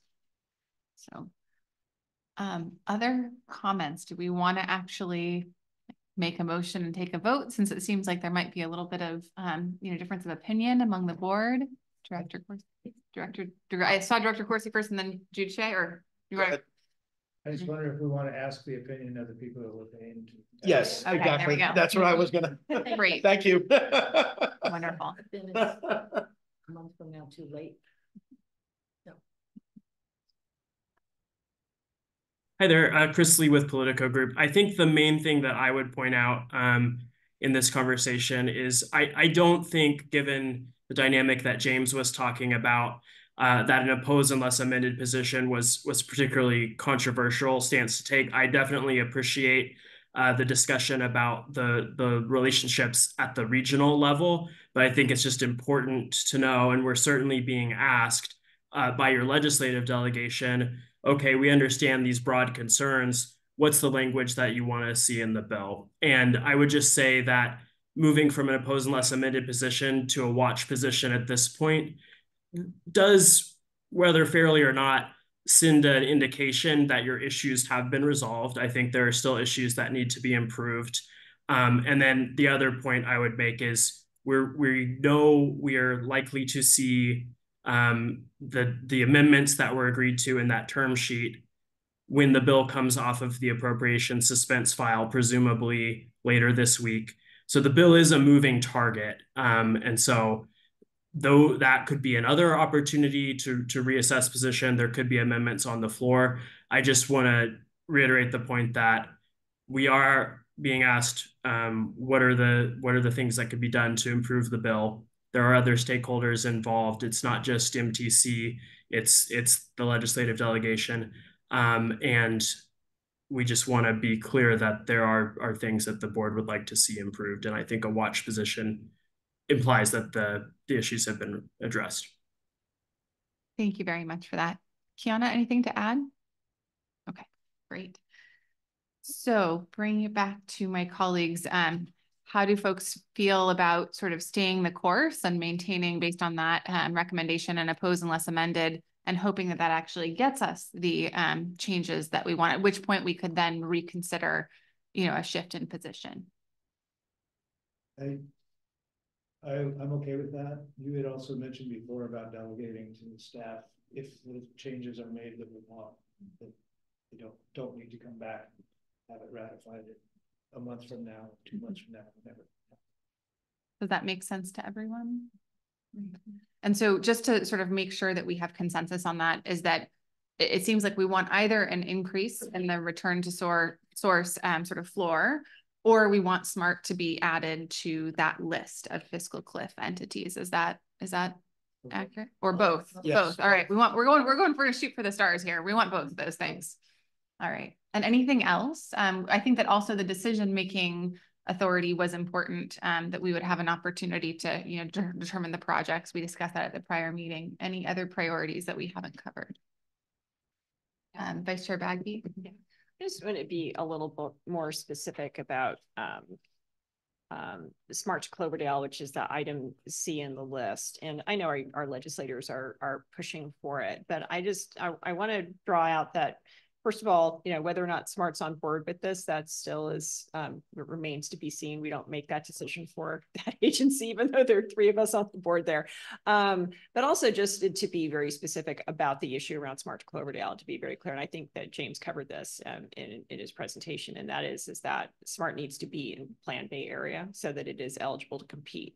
And what that is, it's not just and it's a difficult issue for several reasons that we've actually discussed at length here. But really what it comes down to, I think, for Sonoma County Transportation Authority specifically is having MTC, as the Metropolitan Transit Commission, agree that they cannot make SMART as an agency ineligible to compete for funds, because it's their policy that they want to end the train line where they think it needs to go, over and above the wishes of the taxpayers of Sonoma and Marin County who voted to create and maintain SMART. I think that fundamentally that's the sticking point for anyone who sets policy directions on multiple boards, and for people who represent our taxpayers. That's a very important principle that I think has been less of a priority for Metropolitan Transportation Committee. And that is a principle that it is worth Sonoma County Transportation Authority to stand up and say, we are the representatives of the residents of Sonoma County who have been taxing ourselves for this rail agency since 2008, some of whom will receive, hopefully someday will receive service, some of whom will hopefully receive last mile service so that they can connect to this important, one of the most important strategies for us to address vehicle miles traveled, do city-centered growth, and take our responsibility seriously and take actual action on reducing our greenhouse gas emissions. And I think that for me, that's the crux of the argument, and where it has been so frustrating when dealing with MTC.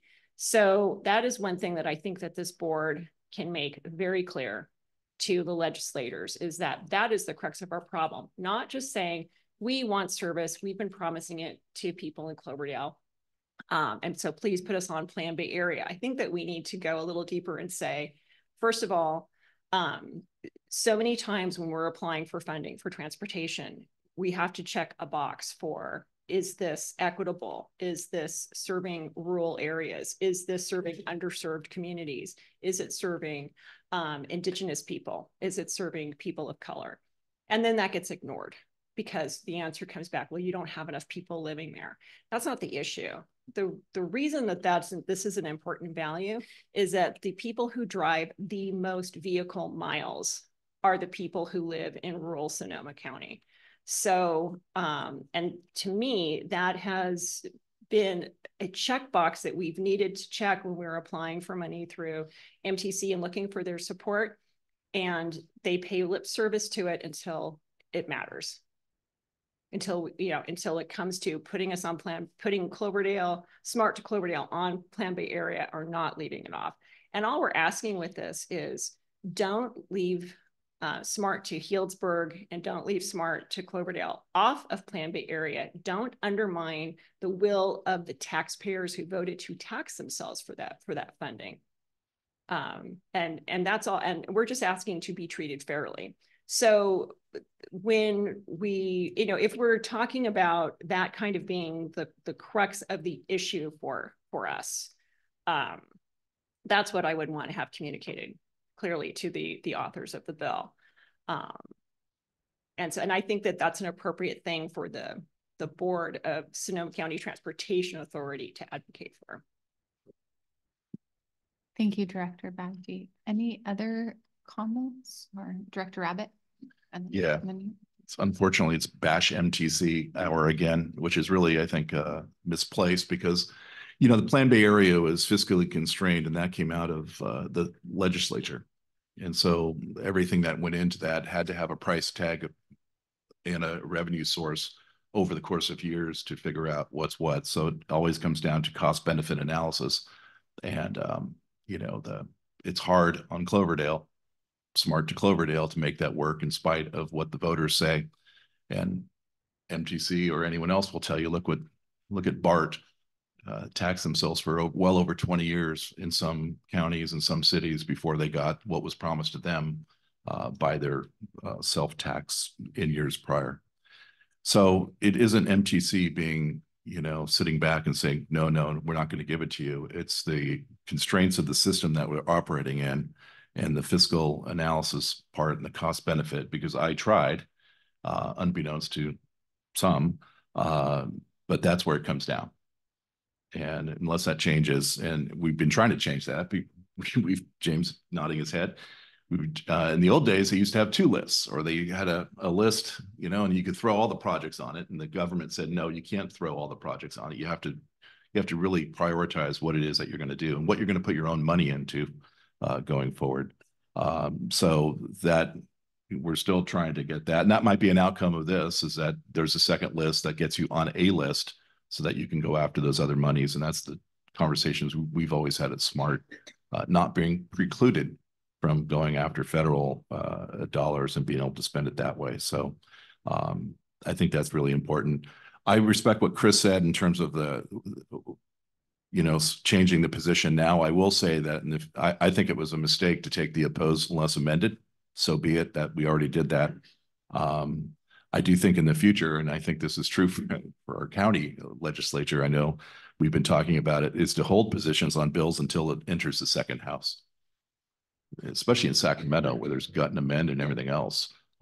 You could take a position on a bill and it'd be radically different in a week's time or 2 weeks' time, or certainly when it gets across the hallway. So I do think that, in the future, I think we should just,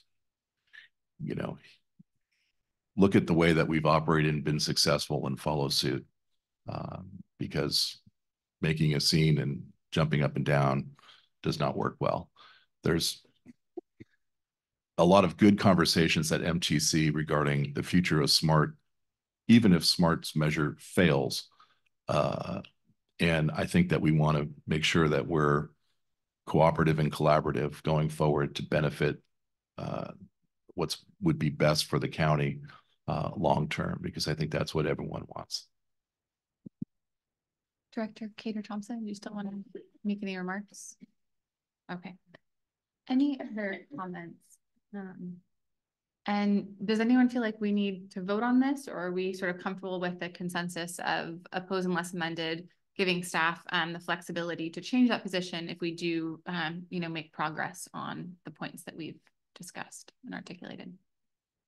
All right, I'm seeing some nodding heads, so appreciate that. And I do want to say that I appreciate the work that MTC does, and yet as, you know, someone who represents a very rural constituency, I also find myself frustrated by, you know, the very urban nature of the board, which is that it is, you know, representing a lot of larger jurisdictions. And I know that was something, Director Abbott, that you have worked very hard on, like the RENA. You know, it's hard for me to swallow that they made a change to funding that would not allow West County to get a specific area plan funded by their funding streams. And then they turned around and gave us thousands of units to put in unincorporated Sonoma County with no way really to sort of plan or prepare for them. And when we did play nice and followed all their rules and did the appropriate appeals, we were denied. And so, you know, I think that there are some changes that need to be made, hopefully, to recognize the needs of rural county, and hopefully we can lift up our voices and make some of those changes to this piece of legislation. So thank you so much, James, for all of your work and advocacy on this. And also thank you so much to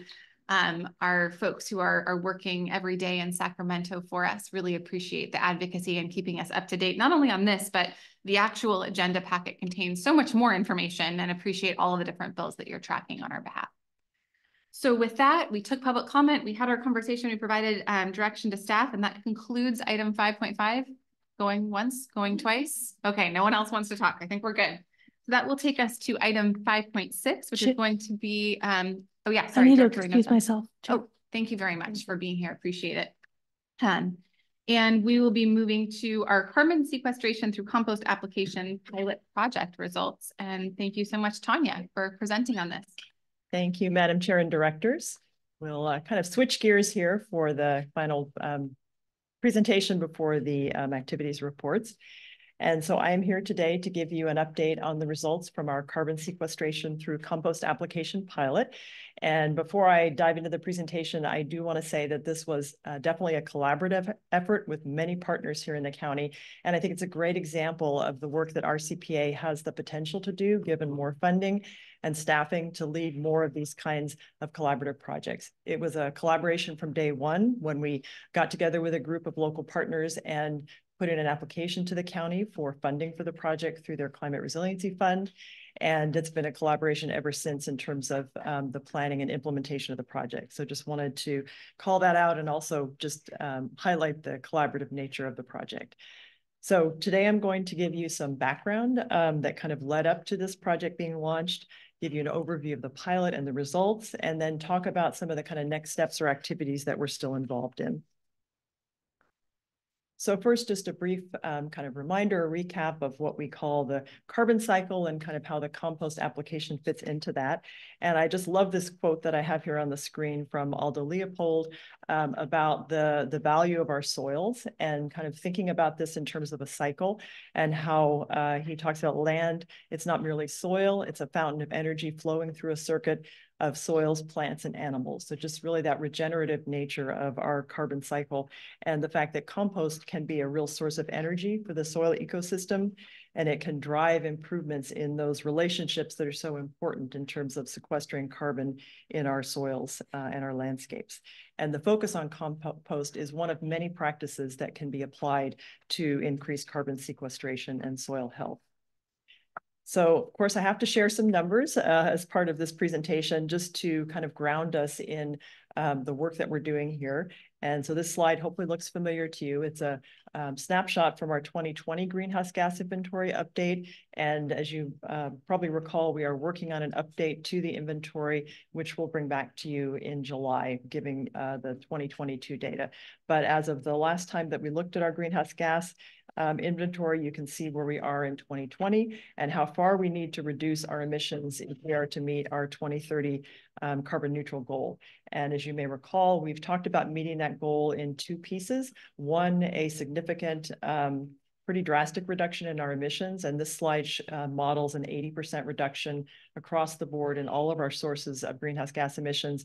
And then for those remaining emissions that we're not able to eliminate, increasing our carbon sequestration to offset those remaining emissions. And so that's why projects like this one that I'm sharing with you today are so important to achieving our goal.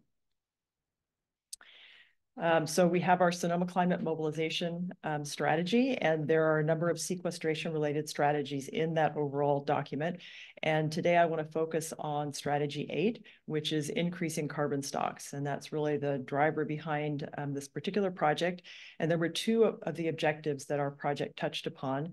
First, to work with local ag producers to implement carbon farm plans, and compost application is one of the practices that you'll see in carbon farm plans.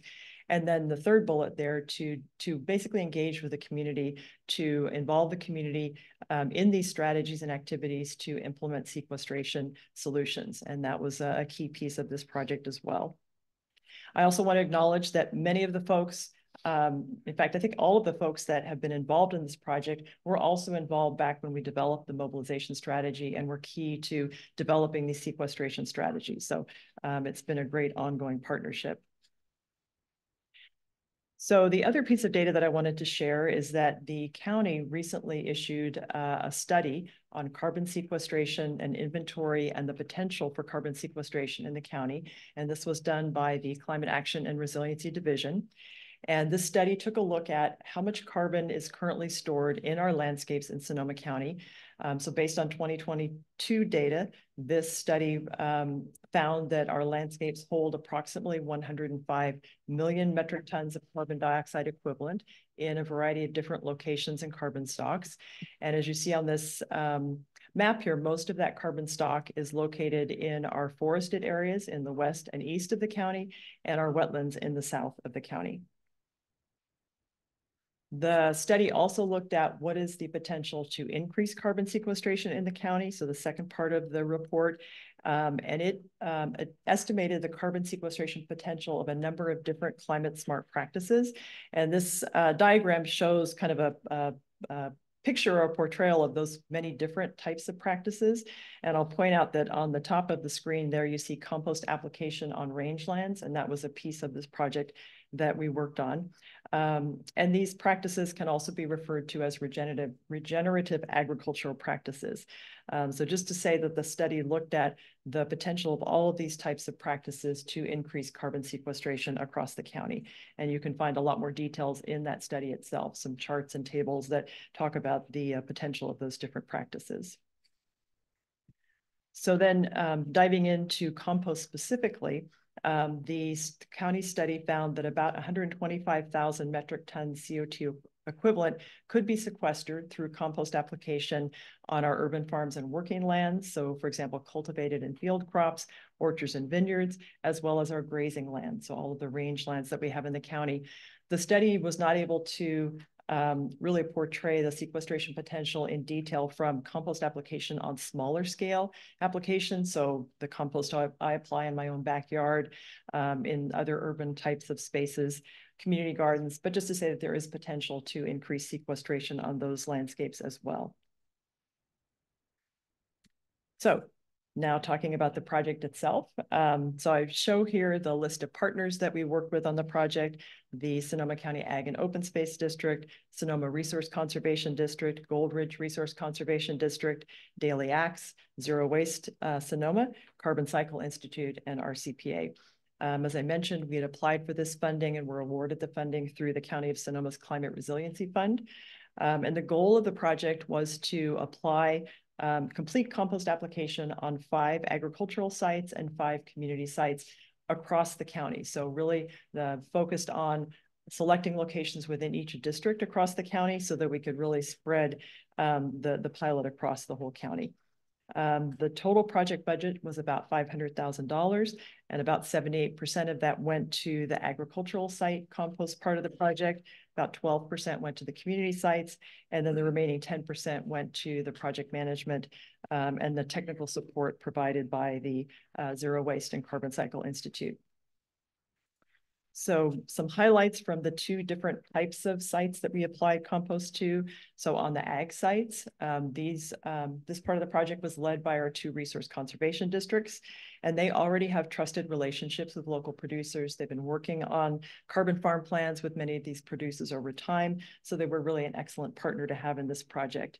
From the beginning, they wanted to make sure that we got as much of this funding out to have a positive impact as possible. And so they developed a rebate program that would actually leverage these funds out more broadly so that we could cover more producers in the county. And even with that expansion of the program, if you will, we found that demand far exceeded supply of funds. So the RCDs in total received 37 applications and could only award 16 of those applications, just given funding constraints. So just to give you a sense of the types of producers that were involved, for the Gold Ridge Resource Conservation District, they awarded two awards to rangeland sites, one to an orchard, one to a row crop, and one to a vineyard site. And then the Sonoma RCD, which covered a larger territory, had a total of 11 awards. 3 of those were for rangeland properties. One was a combination rangeland and dairy. There was an orchard, 1 row crop, 4 vineyards, and then 1 that was a combination vineyard and rangeland. So a wide diversity of types of sites. And then in terms of highlights for the community sites, this part of the project was led by Daily Acts, and similar to the RCDs, Daily Acts has very strong connections into the community, experience with community education events, so they were a great partner to have on this project. Each of the events that they led had different elements of the project. In all cases, they did some type of educational event for the community members. In 4 of the 5 sites, they actually spread compost on the site. So for example, at the Petaluma Bounty, they got the community involved in spreading compost both on the site, and then there was always a compost giveaway. So as part of the education, giving folks something to take home and actually apply to their own gardens or backyards. And the only exception to the compost spreading on site was in Cloverdale. That was an event that was held on Earth Day, but they weren't able to do the actual compost application there, but it did include the education and the compost giveaway. And in the educational pieces of this part of the project, they always talked about the benefits of compost, how to compost effectively, talking about that carbon cycle that I showed at the beginning. The goal behind this to reduce the amount of organics that we're sending to our landfill, which by doing that reduces our greenhouse gas emissions from the landfills, and then the other benefits around increased soil health, water retention, et cetera. So in terms of project results, this table highlights some of the key results. So when we started this project and put our application in, we had a target of 125 acres for ag sites, 10 acres for community sites, and exceeded that goal in both the ag and the community sites. And on the ag side, I think it was really that rebate program that enabled the team to have a much bigger impact. And then you can see our carbon sequestration targets were very rough estimates at the beginning of this project, but we vastly exceeded those as well. And I do need to note that for the agricultural estimated carbon sequestration, that does include a big component of the rangeland carbon or compost application. And in that case, it's a measure of the sequestration over 15 years, so that it takes that length of time to achieve that number that's shown there. And then in terms of the total amount of compost that was spread, there was about almost 5,000 tons of compost spread on ag sites and about 192 tons spread on the community sites, and including the giveaway of compost. So then other project benefits, this work definitely benefits the SB 1383 goals in terms of our need to use the compost and have it applied here within the county. There's known benefits that the team started looking at quantifying, but realized that we couldn't do that with the data that we had and the time frame that we had, but benefits such as improved soil health, water retention. So those are also benefits we expect from this project. It also demonstrated that our local producers are very interested in this particular practice. Composting is very popular, both in the community and with our ag producers, so shows potential for expanding this program in the future. And it also served as a new model for how our resource conservation districts can really provide support and services to our local ag producers. So those were the other benefits. And then the team also, in addition to the actual compost application, produced a number of resources that will live on after this project. And you'll all get a copy of these slides. So we have a fact sheet that focuses on compost benefits and how-tos for the working lands or the ag sites. We've got case studies that Daily Acts led the writing of that focus on specific ag and community sites, so you can get more details on what happened on those sites. There's a fantastic online story map that Goldridge and Sonoma RCD put together that has more details on the ag sites. You can see more pictures, maps. You can see more detailed results from the projects if you want to take a look at that. And then Daily Acts put all of these together as links on a kind of a central website that you can go to see all of the project results. So that is available. And then lastly, in terms of next steps or kind of ongoing efforts, just wanted to acknowledge this kind of larger project that kicked off in the fall that's being administered by the County of Sonoma Climate Action and Resiliency Division.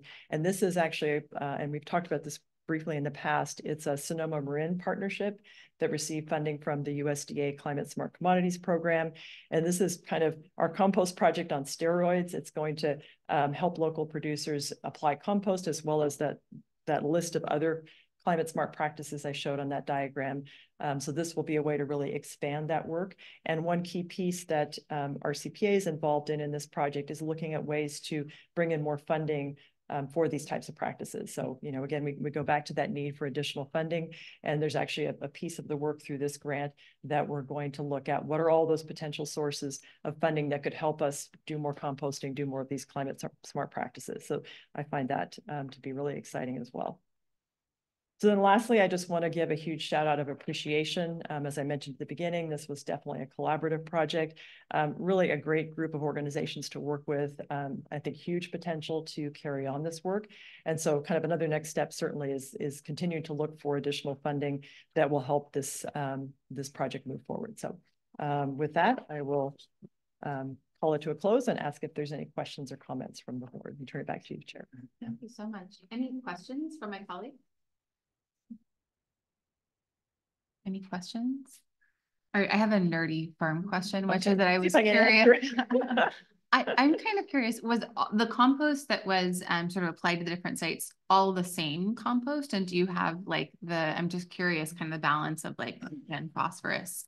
Was it animal source or plant source? For you. I know there were a number of different sources of compost, and the RCDs actually have it's like a, I don't know, a menu of the different types of applications. So for a rangeland, here's the depth of compost that should be spread to achieve this benefit for a crop or other type of landscape. But I could get you more details in terms of that. If you could email the nerdy farm stuff, I would really appreciate it. Because I'm just curious. And I mean, you know, I've also heard from different farmers, like there's different opinions of, you know, some folks who really like sourcing from the local dairy, you know, manure, and like animal-based compost versus some who really prefer it to be, you know, just sort of composted organic matter. And then folks doing it on site versus importing. I mean, there's a whole bunch of, you know, how fine is it? There's so much that goes into compost. So I would love that information. Thank you so much. Vice Chair Bagby. Yeah, just I think that the compost that we received in Cloverdale was like black gold. Nice. I mean, it was just like, it was just like, oh, you've got to be kidding. It was really, I thought ours came from the Mendocino site. It might have, I think it did. And it was just perfect because it mostly went to home gardens, and I got there late and I got the last scrapings. That was, I mean, I had to like get in there and get that last little bit and none of it went to waste. I mean, it was all used, and it went to home gardens for the most part in Cloverdale, and it was just absolutely gorgeous. So hopefully, everybody who the gardeners got that quality. And I know there's probably a different level of quality that you want to see on a rangeland, but we were very appreciative, and it was a very popular program, and we would love to see that become a more regular event. Yeah, that's wonderful. Thanks for that feedback. Anyone else with any questions? Do you have any members of the public who wish to speak on the subject of awesome compost, black gold? Seeing none. Anyone online? Yeah. So we have Tom Conlon wishing to speak. Tom, I've permitted you to speak. You may start when you unmute yourself. Thank you. Appreciate the opportunity again. Tom Conlon here. While I'm someone who has been very much in favor of compost application, has done a lot of it here at my own property, and began my career working on the organic food standards in California as a student at UC Santa Cruz in the agroecology program at the time. This has been something I've looked at for a long time, but I think it's important for the for us to understand the context of our goal, Sonoma County, having set a goal of 20% sequestration, is out of step with the rest of the state. The scoping plan from CARB identifies a 15% sequestration estimate in our getting to neutral goals. And so our county is putting more eggs in the sequestration basket than the rest of the state is. So the importance of getting this right is more important here. And I have been monitoring the AB 1757 Expert Advisory Committee process a little bit. And back in March 28th, there was a presentation on the state-of-the-art of soil science and the quantification of carbon removal through applications of compost and other techniques. And the sad truth is that the state-of-the-art of the science here for us to be able to quantify with some confidence how much carbon's being stored in soils is really, really poor. Many of the studies show that while you do get, when you apply organic matter to the soil, you get a short-term improvement in the carbon, but that can actually stimulate the microbial activity in the soil. And sometimes you can actually, it's called the nitrogen dilemma, because soils that are stimulated also tend to use up more nitrogen, and that nitrogen has a much greater greenhouse gas forcing effect. So I encourage folks that are going to be promoting this in RCPA in particular to come up to speed on some of this emerging science and not put too many eggs in the sequestration basket, because we frankly don't understand the soil processes well enough yet. Most importantly would be to reduce the amount of animal agriculture and the amount of meat and dairy that we consume in our diets. That's what the IPCC recommends, and stop wasting food. So thank you for consideration of my comments this afternoon. Thank you, Tom. Next we have in line is Zinsi Tan. Zinsi, I permitted you to speak. You may start when you unmute yourself. Hi, thank you very much. This is Zinsi Tan. I'm the Organics Program Manager with Zero Waste Sonoma. And just wanted to say, great presentation, Tanya. She really led the way with this project. And Melanie, your comment reminded me that I wanted to kind of tell everybody we do have new compost hubs that are open around the county. I just created them this year. So we have 3 sites open now where residents can go and pick up compost throughout the year. So one is at the Healdsburg Badger Park. The other one is at the Cotati Veranda Folletti Ranch. And the third one is at the Santa Rosa Children's Museum. So I have a few more sites that I'm hoping to open in the next few months in Petaluma, Sonoma, and Guerneville, and potentially Windsor. So please keep a lookout on our website, zerowastesonoma.gov, and just type in compost hubs. I'm also working on a different grant with the USDA for more compost or carbon sequestration projects. And so we'll be working with RCDs on that. So I just wanted to mention that. Thank you very much. Thank you, Zinsi. Chair Hopkins, I do not see any other members of the public wishing to speak on this item.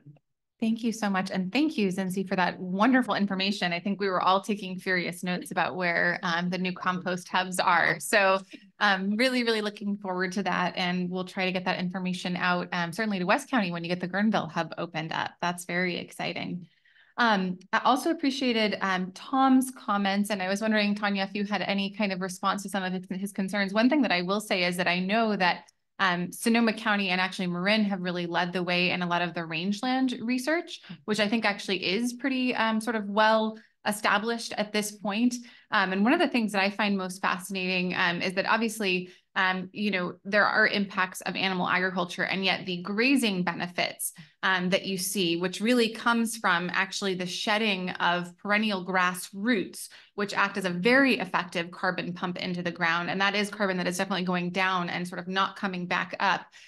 Is actually really critical to and actually how our local ecosystems existed before we came and killed all of the megafauna that was, grazing this area historically. And then I also just wanted to mention that I think that tillage practices are also really, really critical in terms of carbon sequestration. And so if you put a whole bunch of compost in, but then you go and stir it up, you're essentially kind of, almost like the bellows on a furnace, you're speeding up all of those metabolic processes. But if you actually are doing no-till agriculture, which is something that Singing Frogs Farm has been very vocal about for quite some time in West County and held a number of workshops out there, that you are much more likely to achieve that long-term carbon storage in the soil and sequestration. So anyway, that's my farm sort of nerd moment for the day. But Tanya, anything else that you want to say? Thank you. The only other thing that I would add is just to note that there's that whole suite of climate smart practices. And so absolutely compost can't do everything. And yes, there are questions and, further research that can be done.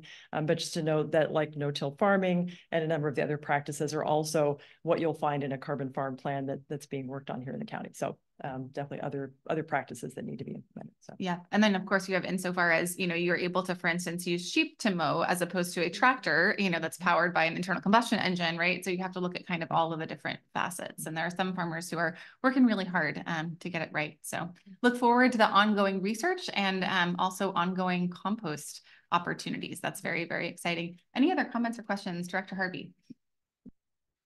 Yes, I'd really like to thank Zinzi. I know she's still on there. Zinzi has worked really hard. It was really an extremely sad day in Sonoma County when we lost our composting, and Zero Waste Sonoma has worked now for years to try and site a place, and we couldn't do that, and all kinds of things like that. But Zinzi has really kind of looked for different ways out of the box to be able to get composting back into Sonoma County. And it is something that everyone is interested in, and places do run out of it because it is something that everyone wants. So hopefully some of these solutions that we have will bring it back, because I can't rest until we have our own local composting come back into the county. Amen to that. Anyone else? Vice Chair Bagby. Yeah, I just would echo Susan's comments. We both sit on Zero Waste together, and I think that what I really appreciate about Tanya's presentation and all the work that's being done on this space is that it really speaks to where we're doing on a micro level and a macro level. And I appreciate Tom's comments to remind us that it's big scale efforts that we need to, continue to watch where our resources are spent most effectively. And I take that information and I will take it forward into, roles here as well as at Zero Waste. But I also was just reminded at how those small efforts, getting people involved in home gardening, giving somebody a bag of free compost, and having them produce their own food just out of their own garden, even if it's starting with a couple of tomatoes. I know that, James he calls himself a gardener, but I'm sorry, I see the pictures and that's not gardening, that's farming. But getting folks at different levels and involved in where their food comes from, it's so important, and it's part of what we do at this board. So we need to remind ourselves that it's the small victories of, even if it's somebody growing their own tomatoes on their patio, that's part of what we do, but also really looking at it in the future of agriculture in this county, and being able to have the necessary resources for those businesses to continue. That's also part of what we do. So I really appreciated your presentation that showed the scale of what it is that we're involved in and investing in the future for our residences and our businesses. So thank you so much for this work and leading on it, like Cincy said, and look forward to continue to work on this important subject. Composting is one of my favorite things, and I'm passionate about it on a small backyard level, and also passionate about it on a large level, so that our businesses have the resources they need to stay here.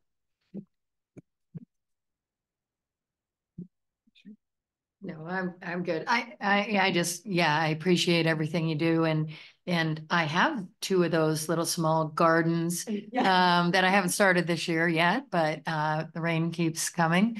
Obviously we do in Sebastopol free compost giveaways. And so, yeah, it's great to have it coming back to the county. So thank you. Thank you so much for the excellent presentation. Any last comments from my colleagues? Seeing none, no action required on this item. Thank you so much for the report and for all of the good work. And so that takes us to our reports and announcements. And starting, if James wants to kick it off with the executive committee report. Thank you, Chair. Our executive committee met at 1:30 today. Prior to this meeting, we just briefly discussed the preliminary budgets. We had a discussion about conflicts of interest based on the recusals that happened at the last meeting, where we took the item appropriately, where portions of directors acted on parts of the item, whereas other portions of the directors acted on the other part of the item, so that they could avoid conflicts of interest.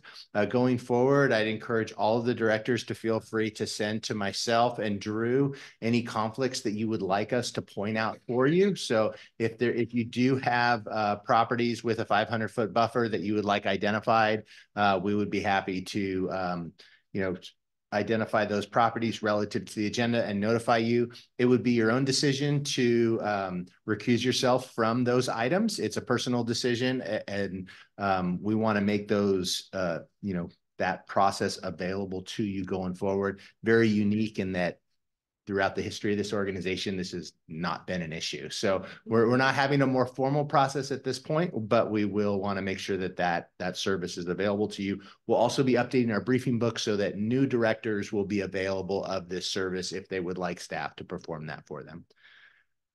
We touched base on an update on our strategic vision and organizational alignment. We'll be reaching out to Citizens Advisory Committee members later this month, as well as each of you. The Citizens Advisory Committee members will be part of focus groups. Each of you will have 30-minute interviews with Carrie from Equity First, advancing those efforts on strategic vision and organizational alignment.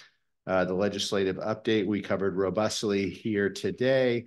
RM3 funding update. We wanted to just update 2 components of RM3 with regard to $30 million of funding to the Sonoma County Transportation Authority for the Marin Sonoma Narrows, as well as $65 million of RM3 funding on State Route 37. Those board actions are future board actions, just making the executive committee aware of them coming forward in the future. The last item was just future board items coming forward. I am definitely looking forward to our planning staff with 2 robust items in June, a Plan Bay Area 2050 plus update with potentially a project list from MTC, as well as our transit ad hoc that meets later this month. We will be taking that same SCTA Integrated Transit Service Plan to this full board in June. The July meeting, we're looking at Go Sonoma Strategic Implementation Plan final version, as well as releasing our 2022 greenhouse gas inventory. And our executive committee adjourned, and that concludes my report. Thank you, Chair. Thank you so much. Any regional agency reports from any of my colleagues? I feel like we've probably covered a lot of this already, but if anyone has any additional report outs. Anything you did, I can speak to it. I don't know where the slide came from that showed the $35 million structural deficit for the Golden Gate Bridge district. It's actually a $220 million 5-year deficit. $140 million will be handled with a 50-cent per year toll increase starting pretty quickly. We're also going to have to obviously make up the balance of that with, as David mentioned, with some cutbacks in service and economies, as we know. With regards to the suicide deterrent net, it is fastly approaching completion. It's been a long haul, to say the least. And the new project on the horizon is the seismic retrofit. And so we're starting to lay those foundational pieces for that. And traffic remains depressed along the 101 corridor. And as David mentioned, trying to figure out the differing transportation habits of people as to where they're jumping on the 101 and where they're jumping off the 101 is not very, it's not a simple task. The fact is there's 150,000 less people going into San Francisco on a daily basis. And the biggest days that we're finding are that Mondays and Fridays are very low with folks going across the bridge and using the buses and the ferries, whereas Tuesday, Wednesday, and Thursday are a little bit more robust for us. And services coming back, in terms of ridership, slowly but surely, and we are adding service back as judiciously. So yeah, I don't know if there's anything else that I forgot. It was good. All right, any other comments from my colleagues from regional boards and commissions? All right. Advisory committee agendas are included in the packet. I don't think there's anything to really mention verbally about that. And then moving on to our SCTA RCPA activities report. Ross, do you want to kick it off with marketing and communications? Yes, thank you. Good afternoon, Madam Chair and directors. The following is a brief overview of communications and outreach activity over the previous month. So SCTA and RCPA staff tabled at 2 Earth Day events in Santa Rosa and Healdsburg this year. Promotion in Healdsburg was focused primarily on getting local feedback on the active transportation plan, which is in progress. Santa Rosa materials were promoting RCPA projects, including the GHG dashboard, which we had live on an iPad that people could use. Turnout was good at both events, and Healdsburg residents definitely showed significant interest in the local active transportation plan elements. 2 press releases went out over the past month. One was promoting the recent board approval that allocated over $80 million to transit and local transportation projects. So this was for the coordinated claim for transit and the SCTA funding program addendum. Both those were detailed in the first release. The second was related to what Tanya just spoke about. So the carbon sequestration through compost application pilot project. The one other thing I was mentioned is just that we've been working a lot in conjunction with Caltrans and other partners, just trying to keep everyone updated on the 37 work that happened and is continuing to happen. So please stay tuned and don't feel free to reach out if you have any questions about that, because we're talking to them very often. So let me know if you have questions about any other communications, outreach, or engagement activities. Thank you very much. Great. Any questions for Ross? Seeing none, thank you so much for the update. Really appreciate it. And I think that BC is up next with climate change activities report. Hey, good afternoon, Chair Hopkins and members of the board. My name is BC Capps, Climate Programs Manager here at RCPA. A few updates on some other of our climate activities the last month. We've continued, and several of these things have been mentioned throughout the course of the conversation, so I'll try to be brief on some of them. We've continued to track the potential state climate bond being discussed in Sacramento, and looking for opportunities to include funding for climate resilience districts within those proposals, and so that those would potentially help support RCPA funding over the long term. We've continued our work on equitable building decarbonization and continuing to participate in the California Building Decarbonization Stakeholder Working Group, as well as the monthly policy calls of the Building Decarbonization Coalition.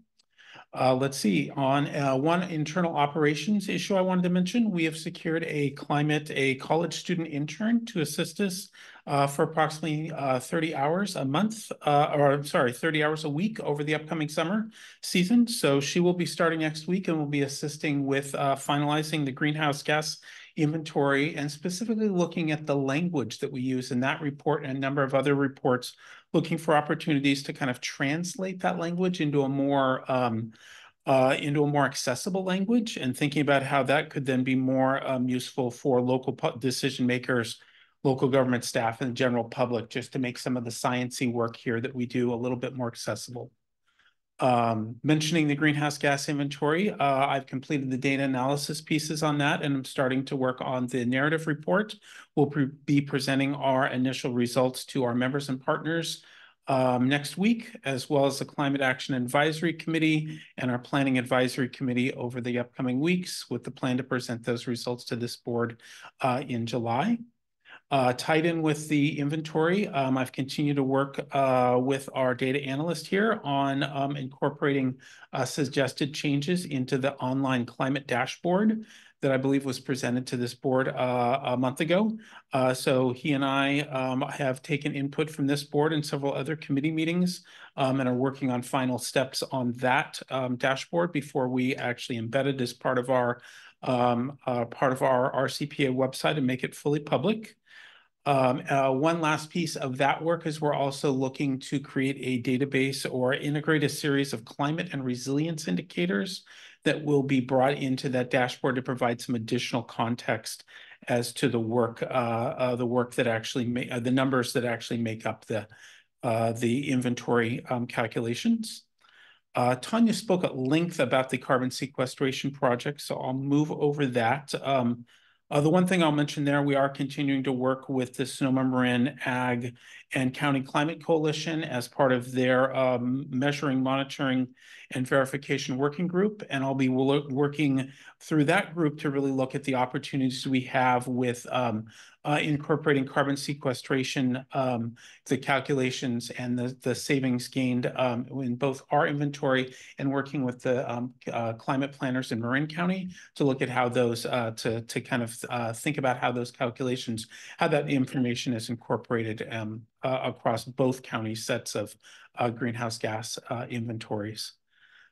A major portion of our work on a monthly basis is through the Bay Area Regional Energy Network. Several key updates there on the single family residential program. That program is being redesigned and will be relaunched later on this year. But there's a current effort afoot to work with the Rising Sun Center for Opportunity on a series of late summer campaign that would include some virtual greenhouse calls that would be available to local homeowners and renters in Sonoma County. So we'll be publicizing that opportunity when it's available. On the Bay Run commercial program, there's also a campaign being developed that will focus on the Springs area near the city of Sonoma, and will include outreach to those local businesses there to promote the Bay Run programs and to determine the eligibility for the programs.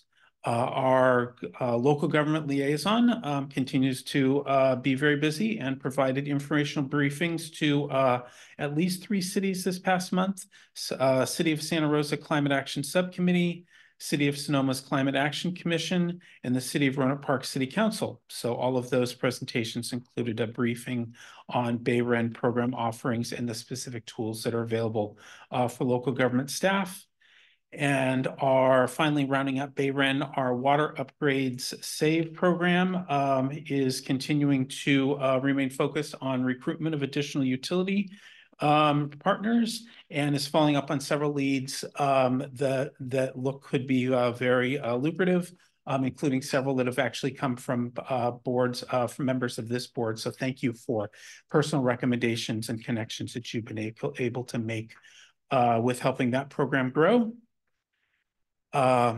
Thinking about grant funding and opportunities, let's see, we are continuing to work with our legislative services team who was speaking earlier, as well as we are working and going to submit an application to the state OPR's adaptation and planning grant program.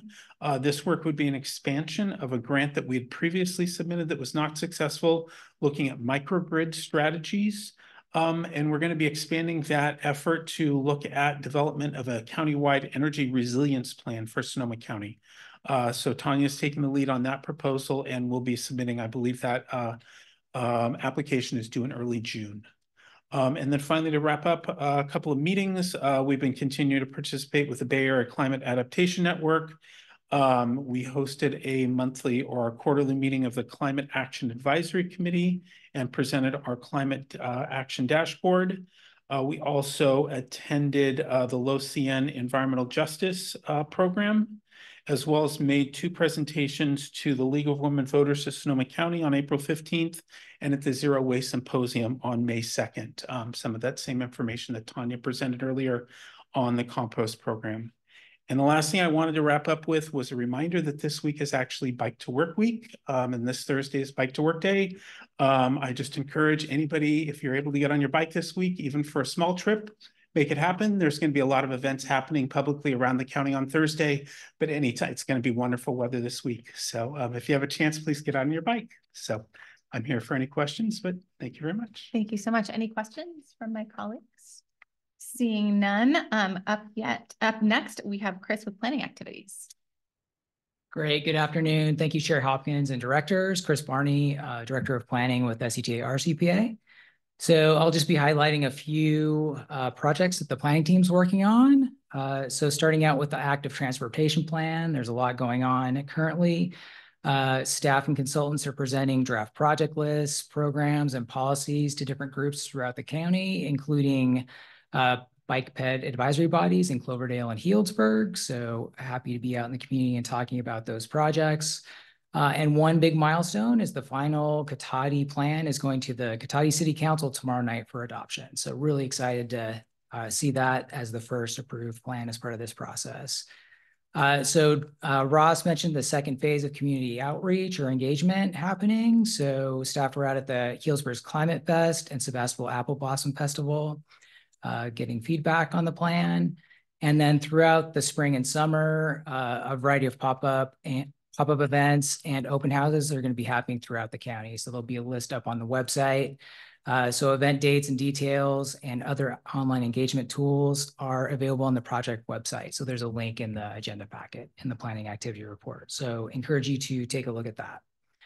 So moving on to Vision Zero and safety, we've been working on developing some Vision Zero progress metrics so we can really track how we're doing in improving safety in the county and how we can report out effectively as well. So the plan is to have some sort of progress metrics available that we can update annually and summarize those on an online dashboard or narrative story map. The Vision Zero Advisory Committee also met last week to talk about implementation of the Vision Zero Action Plan.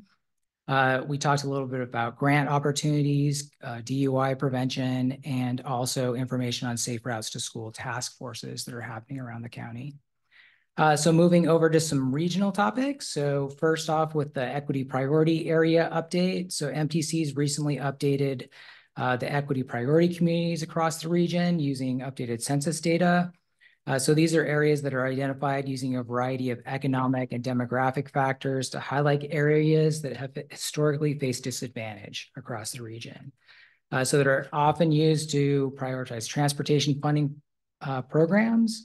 And we've included a map of notable changes in the planning activities report. So there are different colors showing what's dropped off and what new EPCs are. So I'll just highlight a few of those changes that we've observed. One of those is the Monterey area EPC has dropped off. Areas in North Roanoke Park, rural areas between Santa Rosa and Sebastopol have dropped. And then also in Western Santa Rosa, a few EPCs were removed and a number in Central or Eastern Santa Rosa were added. So we've been reviewing these changes with our colleagues at other CTAs across the region.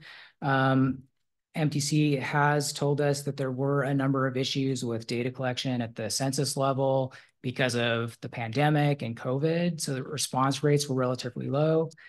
So in light of that, we're recommending that MTC take an additive approach to the EPC program and look at just new EPC areas and not have EPCs drop off for this cycle. And then going forward to really look at a variety of other federal and state methodologies for identifying areas of disadvantage and use some of that information and methodology and identifying these areas. So moving on to the transit integration project, the administrative draft integrated transit service plan has been reviewed by the 3 local bus operators and SCTA staff, and will be presented at the transit ad hoc meeting next Monday, May 20th. So excited to have that draft moving out for review. And then Santa Rosa City Bus has also launched its new website in coordination with other local bus operators. So it's really focused on usability and getting information out there. You can actually click on routes and stops and see when the next bus is coming and actually see a little bus moving along the route. So really nice step forward to making that more usable. And it's the first step in developing a unified bus transit website format that will have a single landing page and all the Sonoma County bus operators will be using. So moving on to the Safe Routes to School program, the Sonoma County Bicycle Coalition has been holding bike and pedestrian safety lessons across the county over the last few months. They also held a How to Start a Bike Train webinar, so providing some support on how to get that going in the community to get kids and their parents out of their cars and walking and biking to school. They've also been providing a lot of outreach for Bike to School Day, which was on May 8th last week. And they're working on getting schools enrolled for the program next year in 2024 and 2025. So wrapping up with the commute rewards program. So the program's a year old at this point, and so staff are evaluating ways to encourage more participation in the program, including raffles for people that are actually using the application to track their walk, bike, and carpool trips. So really want that to be used a lot and make it fun and rewarding for people to use alternative modes to get to school and work as well. So I'll conclude my report with that, but happy to answer any questions if there are any. Thank you very much. Any questions from my colleagues? Director Corsi. Thanks for the report. Can you talk about the impact of removing these equity areas from the maps? Yeah. The EPCs are used as a scoring criteria in a lot of different regional scoring programs. So one of which is the OBAG program. So that's something that it's a checkbox or it's a scoring criteria that's attached to that program in particular. So in light of some of the data issues and people were working from home up in the river area and other things like that when the data was being collected over the last couple of years. So we believe there are strange skews and biases that may be changing things here in Sonoma County. So based on that, we've talked to MDC and are recommending that they look at the EPCs from Plan Bay Area 2050 and these as well, and then evaluate the process going forward. Caltrans, the federal government, and a lot of other organizations have different methodologies that are using other data sources, more detailed geographies, so smaller zones to actually locate where lower income people are living or other disadvantaged communities may be living. So we'd really like to encourage them to look at some of these other methods to rule out some of those data issues that may be impacting things, but there definitely could be funding impacts. It could impact eligibility going forward. Are they open to this input? Are they open to, I mean, this stuff doesn't get changed overnight. What is, are you providing them with, for instance, a portrait of Sonoma information, healthy places index, those type of data sets? Yeah, I'm drafting comments right now, and Portrait of Sonoma County was on my list of other data sources for them to consider as well. So, the potential data issues is one thing I'll be calling out. Looking at other local data sources and federal and state data sources and being consistent with them is very important as well. There are so many maps out there in some area, there's some consistency, but there are a lot of differences across those as well. So I think there's a need to consider those as well. MPC has allowed us to be flexible in the past and using different criteria. So that'll be another recommendation. And also looking at multiple cycles of the EPCs is another thing that we'll be advocating for. So, and we've been talking to other planning directors at agencies like ours, and we're kind of all on board with, that additive approach of looking back and also looking forward and not having things drop off right away, and then engaging in the process of identifying these in the future. So MPC's planning on developing a new methodology after this cycle. So, yeah. I know you're well aware, Chris, that census level is usually too broad, especially in our county and in rural areas. Yeah, there are certain areas that consistently are left out if we use census tracts. Yeah. Thanks. Yep. Any other, yeah, Director Krupke. Yeah, I might just add that Sonoma County LAFCO is currently doing a duck study, disadvantaged under research community studies. That might be another source that you could use that's pretty in-depth. Yeah, I'll look that up and add it to the list. Thank you very much.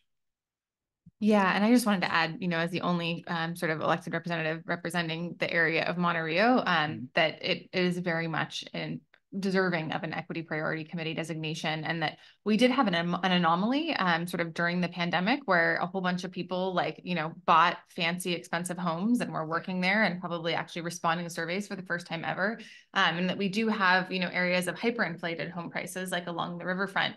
But that does not really impact the fact that the majority of residents still really struggle. We still have the highest unemployment rate in Sonoma County. And I can provide you additional statistics and would also be happy to testify or write a letter individually as well, if that would be helpful. We could link up with, county sort of resources and county advocacy and our legislative affairs person, because I think it's really critical. And we also are actually investing really heavily in this area in terms of we have plans for a lower Russian River Trail. We're trying to specifically target the Monte Rio community. We recently added a regional park to that area to try to actually promote economic development. And, it's just a community that has really struggled. They don't even have wastewater infrastructure. So, anyways, I could go on and on, but I would love to support your effort. I'm thankful that you flagged that for us. I would also say that sort of Sebasta Rosa area, which actually might kind of be split between our three districts, it also, is an area that I think very much, needs additional resources as well. And also an area that we're actually kind of, again, targeting to try to create connectivity. So, Vice Chair Bagby. Thank you. Yeah, I'm sorry, you might have touched on it, but could you talk a little bit about the areas of persistent poverty and historically disadvantaged communities defined by the U.S. Department of Transportation, and how the bipartisan infrastructure law defines that, and if that criteria is being looked at as well? It's actually not specifically looked at in the criteria MTC are using right now. So we really do want them to look at some of these other criteria, right? And see where things may be left out.